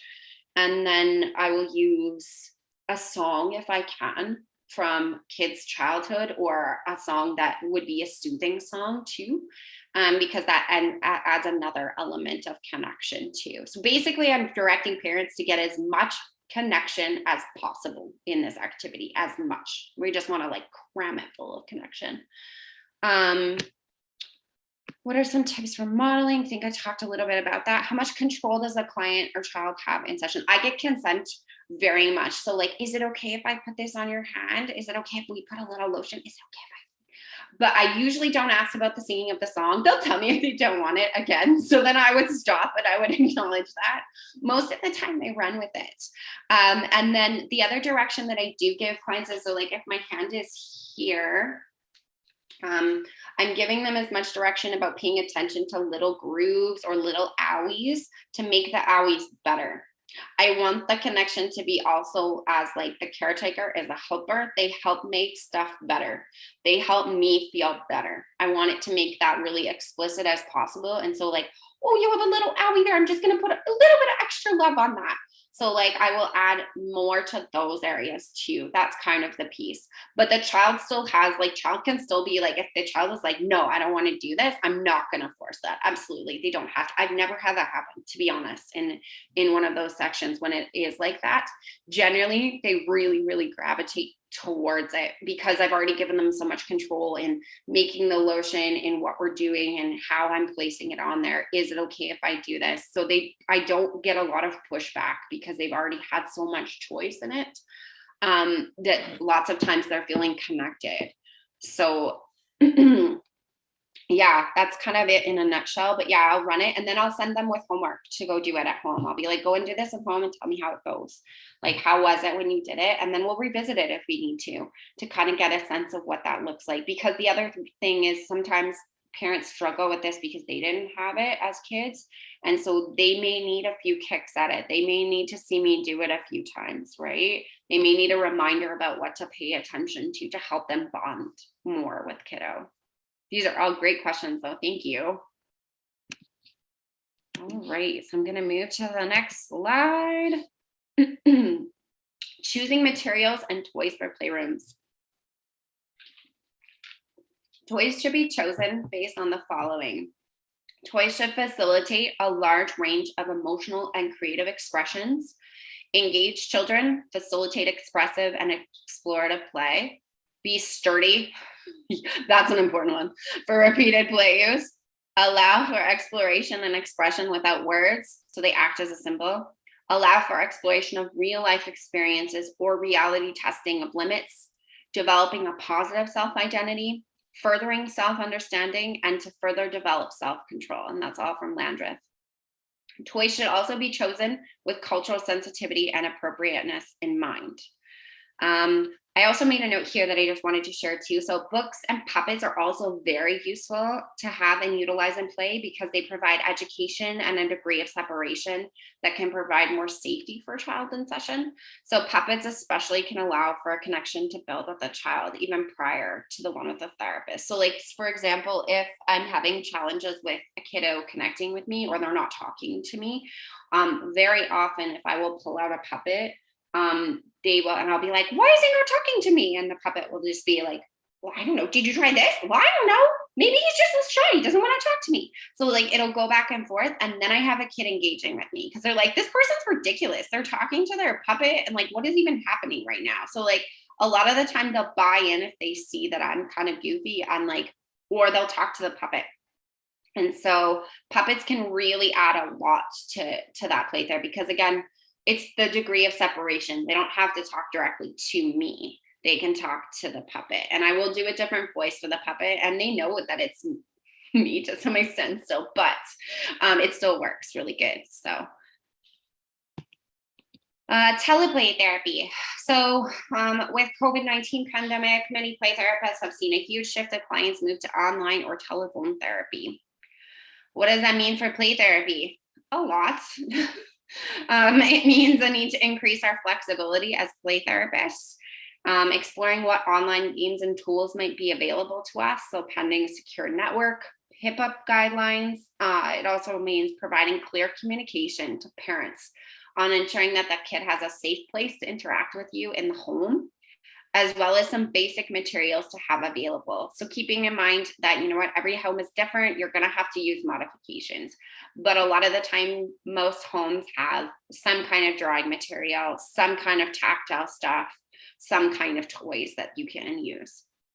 It also means that we need to adjust our expectations accordingly because online is very much different than hands-on play in your office. And you need to be aware that each child is different on their time tolerance for online engagement. That being said, I have to say that I have been really pleasantly surprised by how well kids have tolerated online therapy in general. Most of the time, I haven't needed to modify a lot of things. Sometimes that means that I'm working a lot harder to try and keep them engaged and going that way, but they're still engaging with me in that process. So I even though I say that, yeah, it's different for time tolerance, I think too, it also depends on how creative and flexible you are as a therapist, how well you can make that run. I just had a quick note at the bottom. Keep in mind many simple tools in their own space can be utilized in sessions, such as art supplies, small figures, stuffed animals, etc. And also keep in mind too that online is not great for all children, depending on the parental situation as well. So just keep that in mind too. Because if they do not feel safe in communicating from home because there's stuff going on with parents, yeah, it's different than being in your office. There's a way different layer of safety there. So this is my brief demo of Sandtray with Cindy. I just ask you to have a look through the video and then we'll talk a little bit about what we saw. Alrighty, Cindy, what did you want me to know about your world? I think it's pretty calm and serene. Okay, yeah. A little bit on the magical side, maybe. Some magic in there, yep. Yeah. And this is kind of like a quiet, friendly little place. Oh, so that area over there is like a quiet, friendly little place. Yeah, absolutely. Okay. Does anyone else in this world know about that quiet, friendly place or no? I think this guy's like a protector, this one here. Oh, he's like a protector. And probably those two together are protectors. Okay. So they know about the quiet, friendly place. And that probably is a bit of a threat. Okay, yeah. Yeah, so they're the protectors and they know about the quiet, friendly place. What's it like for them to know that, about that quiet, friendly place? I think they're sort of on guard and watchful, and they're being protective. Yeah. So they're taking care of it. And does the calm, friendly place, do they know that they have the protectors there? I think so. Yeah. Otherwise they'd be over here and not over there. Yes. They don't really pay much attention to that. Absolutely. So what's it like for them to know they have the protectors there in the world? It adds to the calm, and it adds. Yeah, it makes the calm more. Mm-hmm. Absolutely. And I heard you say that that guy over there is a bit of a threat. Yeah, he is. Okay. He's not the best guy. Okay. And he's kind of watching too. I just noticed. Oh, And yeah. this guy needs a little extra attention. He's like reaching out. He's reaching out. Yeah. Okay. Absolutely. Okay. Can you tell me more? What's happening over in this area? I kind of thought treasures are magical and they're kind of interesting, and I think he's part of this team, this dragon here. Oh, if he'd been yeah. bigger, I definitely would have thought. I think he just belongs on the side of protection. Yeah. Yeah. Absolutely. And treasures are exciting, and they're sort of nobody knows what they're going to be like, and they're fun to open, and Yeah, so it's exciting to have the treasure in the world. I think Okay. Yeah, absolutely. And does anyone else know about the treasure in the world? These guys probably do. They're sort of protecting that. It's less important, I think. Okay. Yeah, absolutely. And what's it like for them to know about the treasure in the world? They're still protected. Like, they still do their job. Mhm. I think they just, it's another thing that they have to protect, because I think this is also something else that they're protecting. Oh, okay. It's important, and they're Yeah. going to protect it, and they're going to make sure it's safe. Yeah. Yeah. So they have they're protecting multiple things. They're protecting the treasure over here and this, and then they're making sure that that calm, friendly place stays as well. Okay. Absolutely. They're kind of the good guys, I think. They're the good guys. Yeah. Okay. Tell me more about what's going on in this area over here. A way to escape. It's travel. Travel. Okay. And what's it like to have the way to escape in the world? I think it's good and hopeful, and they might be on the same team. Yeah. You're not sure they might be. Yeah. Okay. So I don't know. Going somewhere, traveling. Yeah, absolutely. So it's nice to have that option there. Yeah. Absolutely. Okay. And who knows about that? Does anyone know that that means of escape is there in the world? Yeah, I think. I think he does, and they do, and they do, and I think. Yeah, I think they just know. They all know. Okay. And what's it all like for all of them to know that they have that way to escape? It's good for them to. It probably adds to the calm. Yeah, it feels good. It makes the calm even more. Okay, absolutely. Can you tell me a little bit more about these guys along there? I think they're hanging out. They're relaxed. Okay. But they're not really a part of the picture. Okay. They're outside of the I think picture. they're outside of it a little bit. Well, yeah. These are more observers. Those are more protectors. And I think he falls on the observer side as well. So Okay. Watching. Yes. Yeah. So those are the observers. So what's it like to have the observers in the world? I don't think these guys care. Oh, well, they're probably feeling like they're more protected because of it. Yeah. I think they would probably warn. So it's like an additional kind of. I think so. Okay. But they're removed and separate and protected, right? Yeah. I think they're. And still part of the calm, though. Yeah. So A warning system. They're all very safe. Yeah. Probably related. Absolutely. So it feels good to have the observers in the world as well. Okay. And him too. Okay. Tell me more about what's happening kind of over in this section there. I think if he had been balanced better, he probably would have been. Okay, up here. So yeah. He's observing too. I see. Yeah. So he's observing with, yeah, okay. Actually, you know what? I think he's observing too. He's just observing from a different place or a different point of view. Absolutely. Because he doesn't really belong anywhere else. Yeah, for sure. But he's still included and probably more on the watching side. Okay. Yeah, absolutely. Okay. What about what's going on in this section here? I don't know. What's it like to have that section in the world? It's maybe quiet. It's quiet. It's, Yeah. Possibly you could move into it. Yeah. Space to move into. Okay. Yeah. Absolutely. Okay.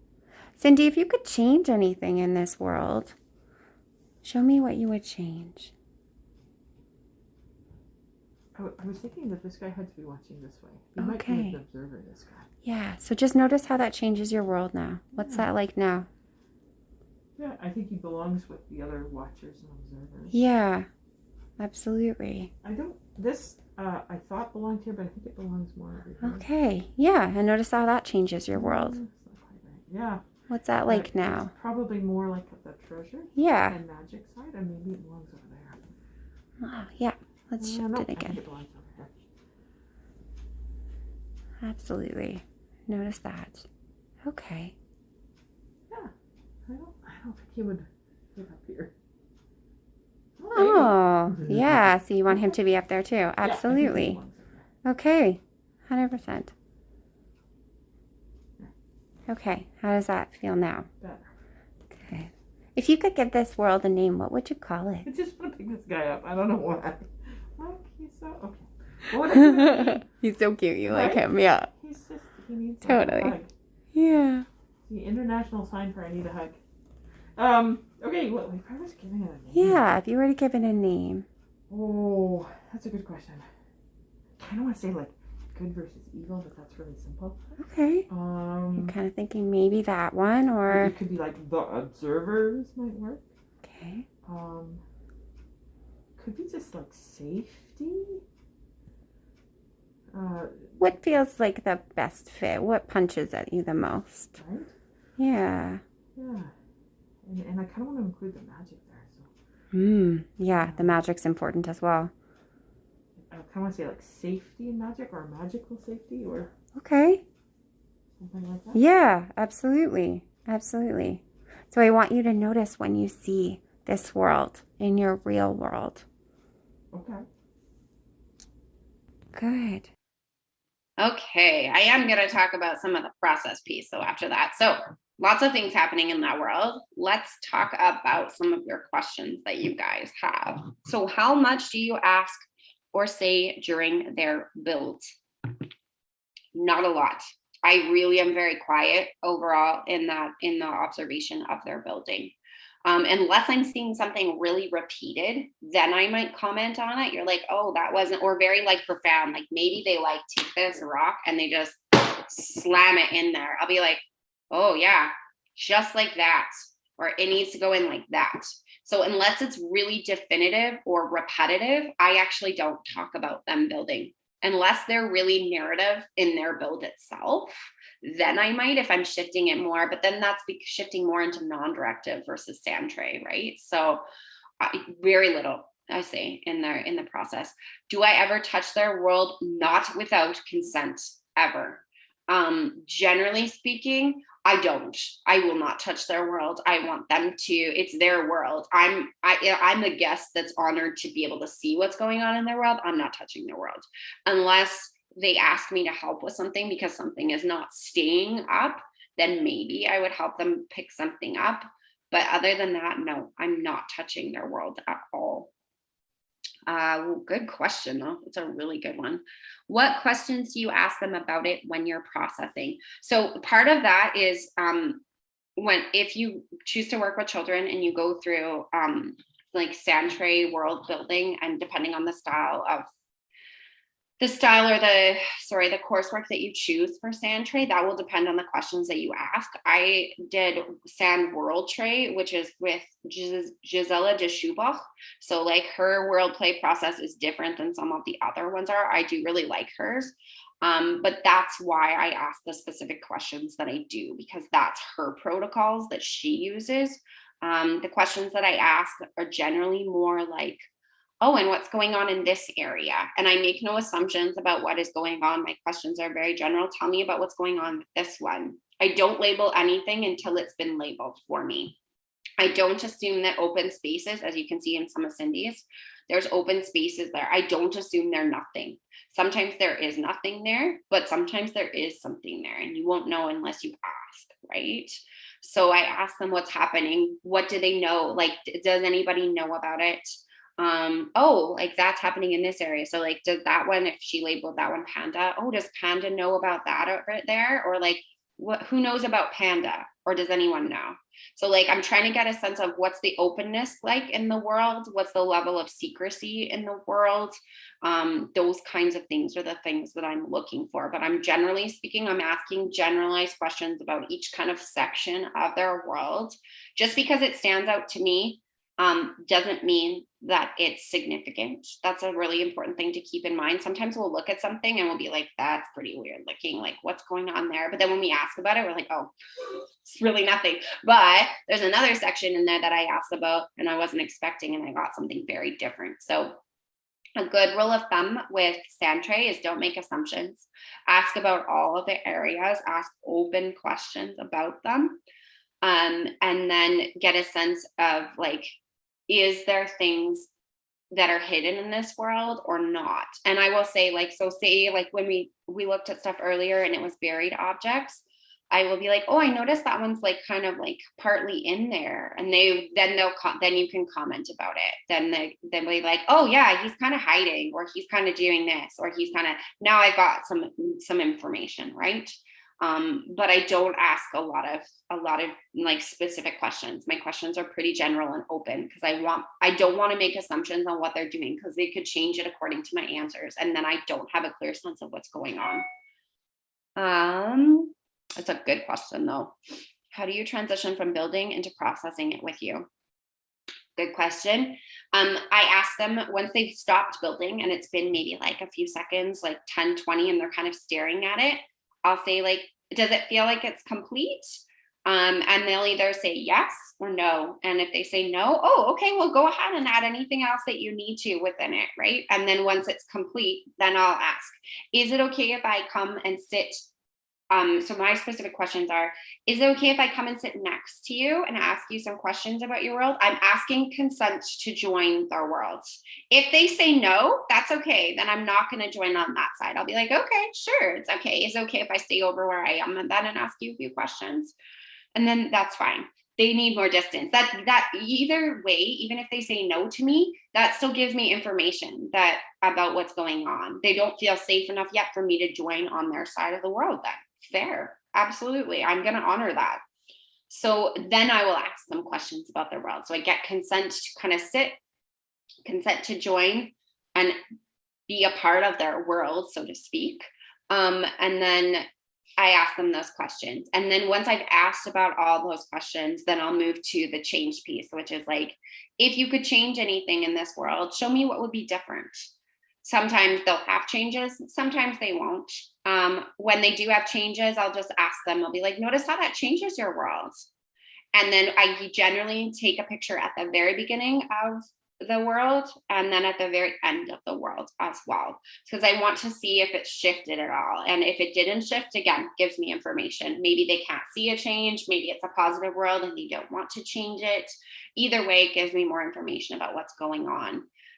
Which, yeah, sorry, I didn't even see that second question about taking pictures of the Sandtray world, which is yes, I do almost always. Sometimes I have not had a chance to, because I've had a kid just like rush through it and then just like really quickly just like basically they told me like, or they've narrated the whole thing and then it shifted, and then by the time I went to take a picture they were like taking it all down and I was like, okay.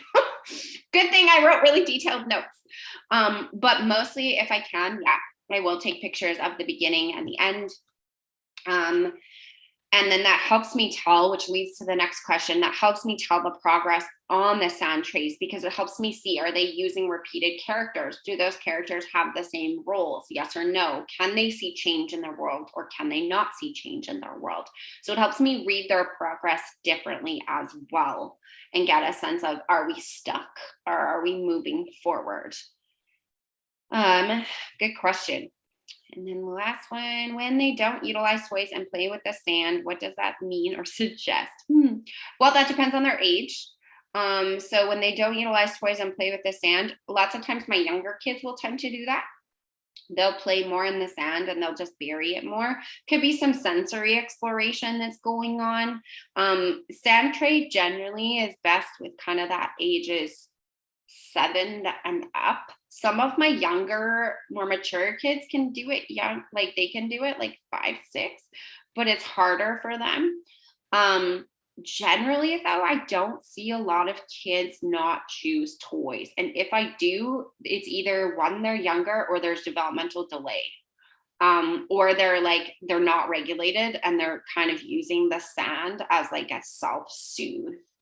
Sometimes too, you'll see them in the sand and they will be burying, like their hands are burying. That's still information. It's not maybe a traditional sand tray in itself, but why are they burying everything, right? Like, why do they keep going back and burying hands and burying this and burying this? So like, to me, again, that symbolizes like, okay, like I'm pushing a lot of feelings down right now. Good to know, right? But yeah, generally speaking, when you have like a whole cupboard of toys that they can choose and they don't choose the toys, the most likely answers is they're younger, maybe too young for it. There's a developmental delay, or they're dysregulated and they're trying to self-soothe. Those would be the most common reasons when I would see that more so. And so then I would spend some time with them and co-regulate and be like, is it okay if I bury your hands? Or like, look at this cool tricks, to try and see. And then I'll revisit it again and see if they would do it again. Because lots of times, even if they do that once, they won't necessarily do it again. It won't be a repeated thing. But that's a really good question. Okay, I think I hit on all of those questions. I'm going to move on to the next portion. Close off my chat.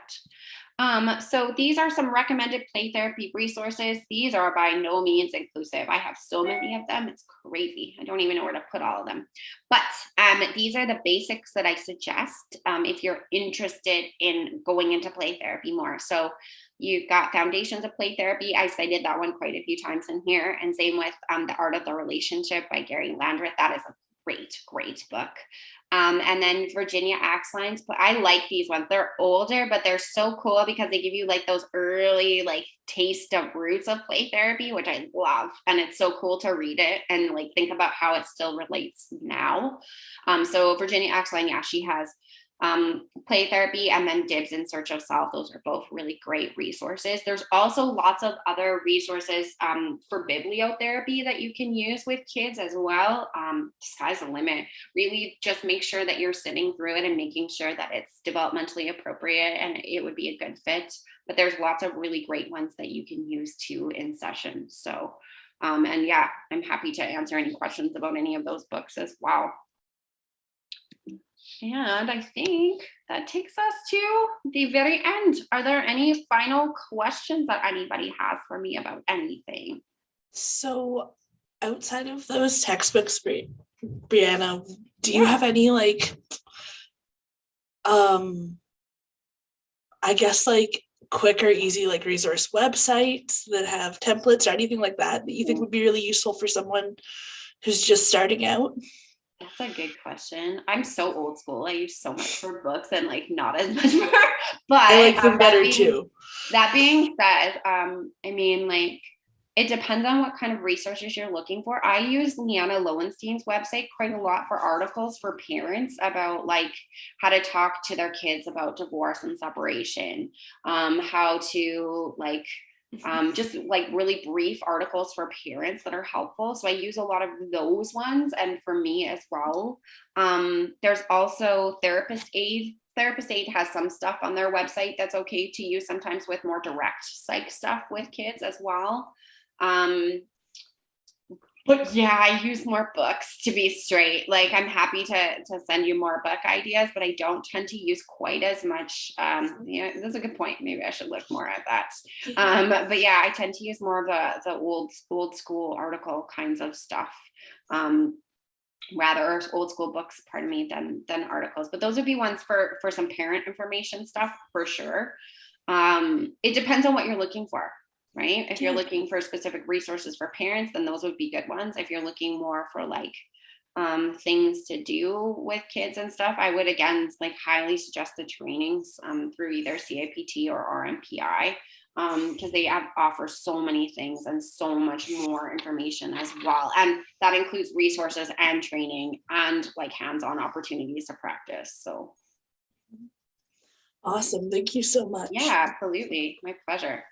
The other question that I had, and let me know if I missed it kind of in the beginning. Yeah, no, absolutely. Is I was wondering if you could talk a little bit more about what you see your role as a play therapist in interacting with the parents is. That's a good question.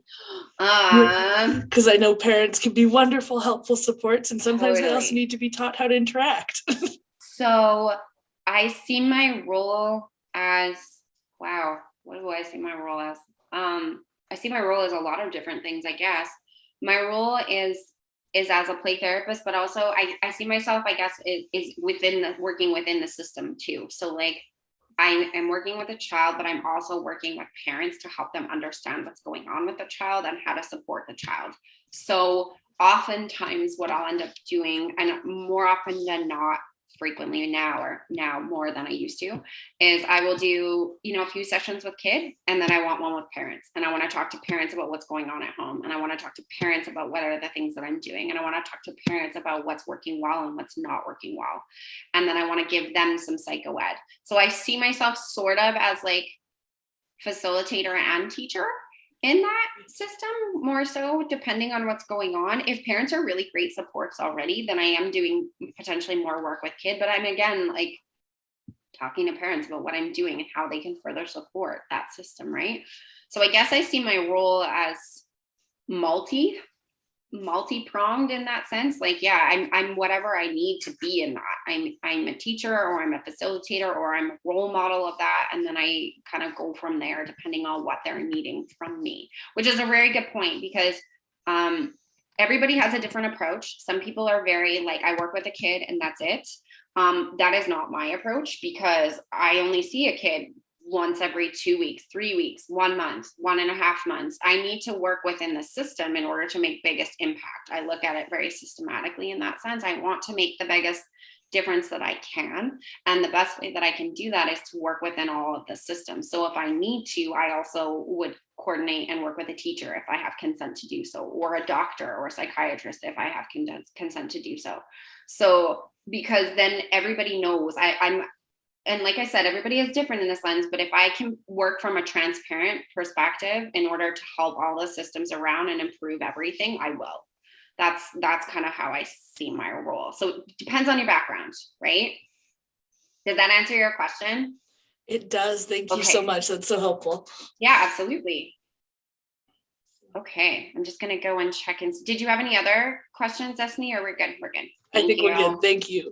Absolutely. Just going to check the chat. I see some other questions. What are the main ways of noticing progress in play therapy? Well, there's a few different ways. I would say the main ways are we're noticing symptom reduction. We're noticing kids are feeling more confident.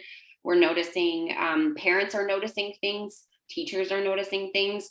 Sometimes actually it's them that notice before the kids notice a difference too. I'm noticing that there's change within the system. Sometimes it's noticing it within what they're doing within the play. Those would be the big things.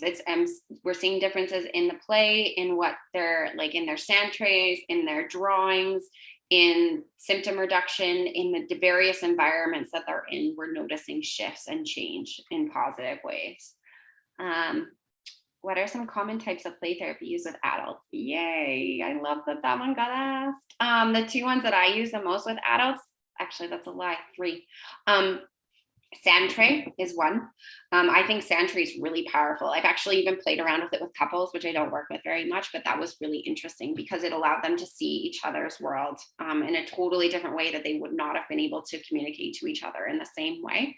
So sand tray is a big one. Art is another really big one. And then actually bibliotherapy, which I did not think I would ever use with adults, but I think depending on what's going on with the adult and how flexible they are in that, if you have adults that have a lot of early childhood developmental trauma stuff, reading a children's book about consent, about not being perfect, about like a variety of things can be so powerful, like so powerful to watch. And if you sell it, and I do mean you have to sell it, like you can't half-ass that. You have to be like, read it fully and fully commit to it and be like, read it like you would read it to a child.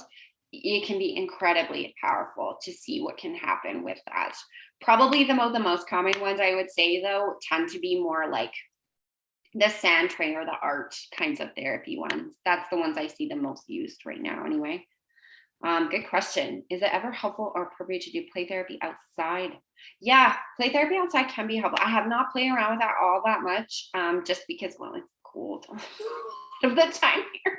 But sometimes I will try to use that, especially if client is really grounded in nature. That can be a really powerful place for us to use that, or they feel more safe outside. Definitely we can use more of that. So it kind of depends on the client, I would say. But if they're more grounded in nature or they need to physically move more and that keeps them regulated and they can keep more in that therapy process, then I will absolutely go outside as long as everybody's consenting in that and comfortable with it. And they feel safe in it too. Because while some people will feel more safe going outside, some people feel less. It kind of depends. And we're fortunate, like where I am, there's kind of like a walk-in space, so we could totally do that. Can you talk a bit more about bibliotherapy? I love bibliotherapy. Bibliotherapy is like book therapy in a nutshell. So it's like a lot of it is psychoed, but it also like you can use it to teach social skills. You can use it to use cognitive behavioral therapy. You can use it for role play. You can use it for so many different things. So bibliotherapy kind of works like you read a book, you can have the kids read it, you can have the puppets read it. And I always choose it. You have to choose it for a specific reason. So like I tend to choose it more for social skills kinds of stuff. I find that I probably use it the most for social skill stuff. Or the other flip side of it is if I want to normalize something for a kiddo that feels like something in their life is really abnormal. So like say they don't think that anybody else is in foster care, or they don't think that any other kids struggle with making friends, or they don't think that any other kids have lost their parent. So like I will use books as well to really normalize that portion too, to just kind of plant that seed too for them. And again, it's like a level of safety. So like some of it is psychoed, but some of it is also like, if I know this is going on for a kid, but they're not talking to me about it yet, then this can kind of help push that sometimes a little bit further for them to come around. And there's so many different books. It's really hard for me to tell you where to even go to look. But I mean, there are Peter H. Reynolds books are freaking awesome. They're the best. They talk lots about, yeah, right?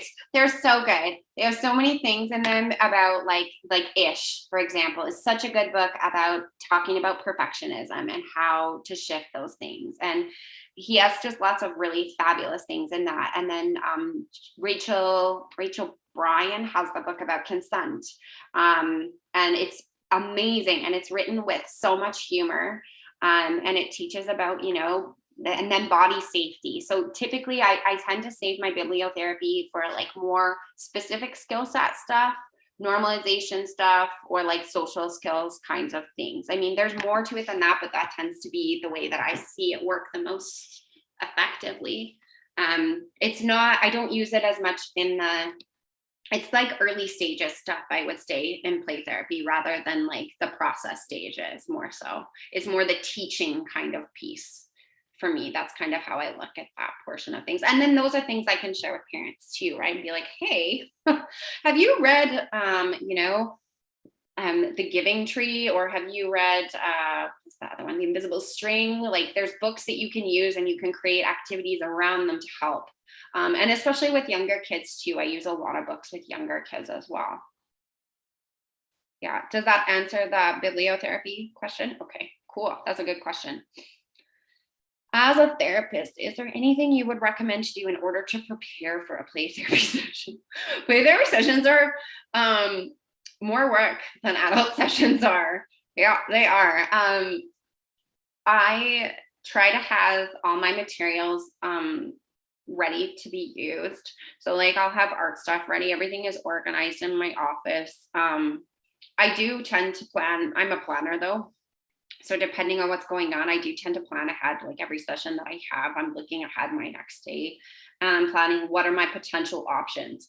Like, am I going to do some sand tray? Am I going to do this today? Am I going to explore this today? So in order to kind of prepare for it, I make sure that I have all the materials that I need ahead of time. I look ahead at what kiddos I'm seeing. And I also have backup plans, because sometimes that's the thing about being a play therapist and working with kids. You have to be flexible to shift, because sometimes they're going to come in and it's totally different than it was the last time, or something significant has happened since the last time. So you have to have kind of like a backup plan in case things go totally sideways. So like maybe I was going to do this, but then maybe something else happened. Okay, I'm switching gears. Like maybe I'm not doing sand tray today. Maybe we're doing art, or maybe we're doing art and we're not doing sand tray today because there's too much going on, right? Or whatever it is. Those are usually your safer bets. Like when you have those kind of like more expressive, tends to be more flexible. You can use it more often. Sometimes if you have a more rigid plan, just be prepared. It could go totally, you could throw it out the window for next, like it could be like a next session thing instead. So I think the biggest thing you have to prepare is yourself. Is you have to be prepared that you need to switch gears entirely on it. Have your stuff ready, have multiple things ready that you can access, so then you can kind of go from there.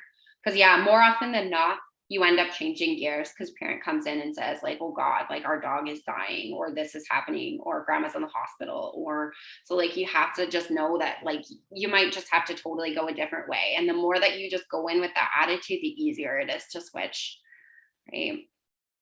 It's a good question though, because yeah, we do tend to have more prepared and more things kind of kicking around. But like if you're working out of a play therapy office, you're going to have those tools available to you. And the other thing is I also have, and I don't think I said that actually in this presentation, but I'm also always prepared for dysregulation in my office. And so that means that I have lots of sensory kinds of things that are kicking around should I need them, depending on what's going on. So like I have a sensory basket that sits next to my couch, right where people sit when they come in. It has a pile of things that are fidgets. And I make that rule very well known when people come in. You can grab this whenever you want. Please don't ask me for permission. You don't need my permission. You can grab it whenever you want to. So they know that what they can access right off the get-go. And then I just have other things too that are kicking around just in case like we're having a really hard time. I have snacks in my office for me and them sometimes. And I mean, obviously you have to double check with allergies and stuff like that, but sometimes like a piece of gum or a high chew can be super regulating depending on what's going on. So I guess like it's like Girl Guide code, always be prepared. I don't know. That's the best way that I can kind of put that, is be prepared, but know that, you know, your preparations could go sideways. So have a backup. Yeah. Good question though. All righty. Is there any other questions, or I don't see any in the chat? No. Perfect. Well, thank you guys. You've been a lovely captive audience, which I very much appreciate. So I'm just going to go through the last little slide, which is just a takeaway piece. So if you're thinking about working with kids, we were just talking a little bit about this. A few takeaway thoughts. You need to consider how flexible, energetic, and creative you are, as these are important qualities in this work. There tends to be more planning. You need to really enjoy working with kids and supporting their parents. Consider how familiar you are with child development and with playing yourself, and what models might suit you best. I find a combination is best practice, as it's more flexible for more children from various backgrounds and cultures. You need to be okay with things getting broken, wrecked, or messy, but also you need to know how rewarding it is to work within this system and see that progress. And that's it. Perfect. Thank you guys very much for today. I really appreciate the time.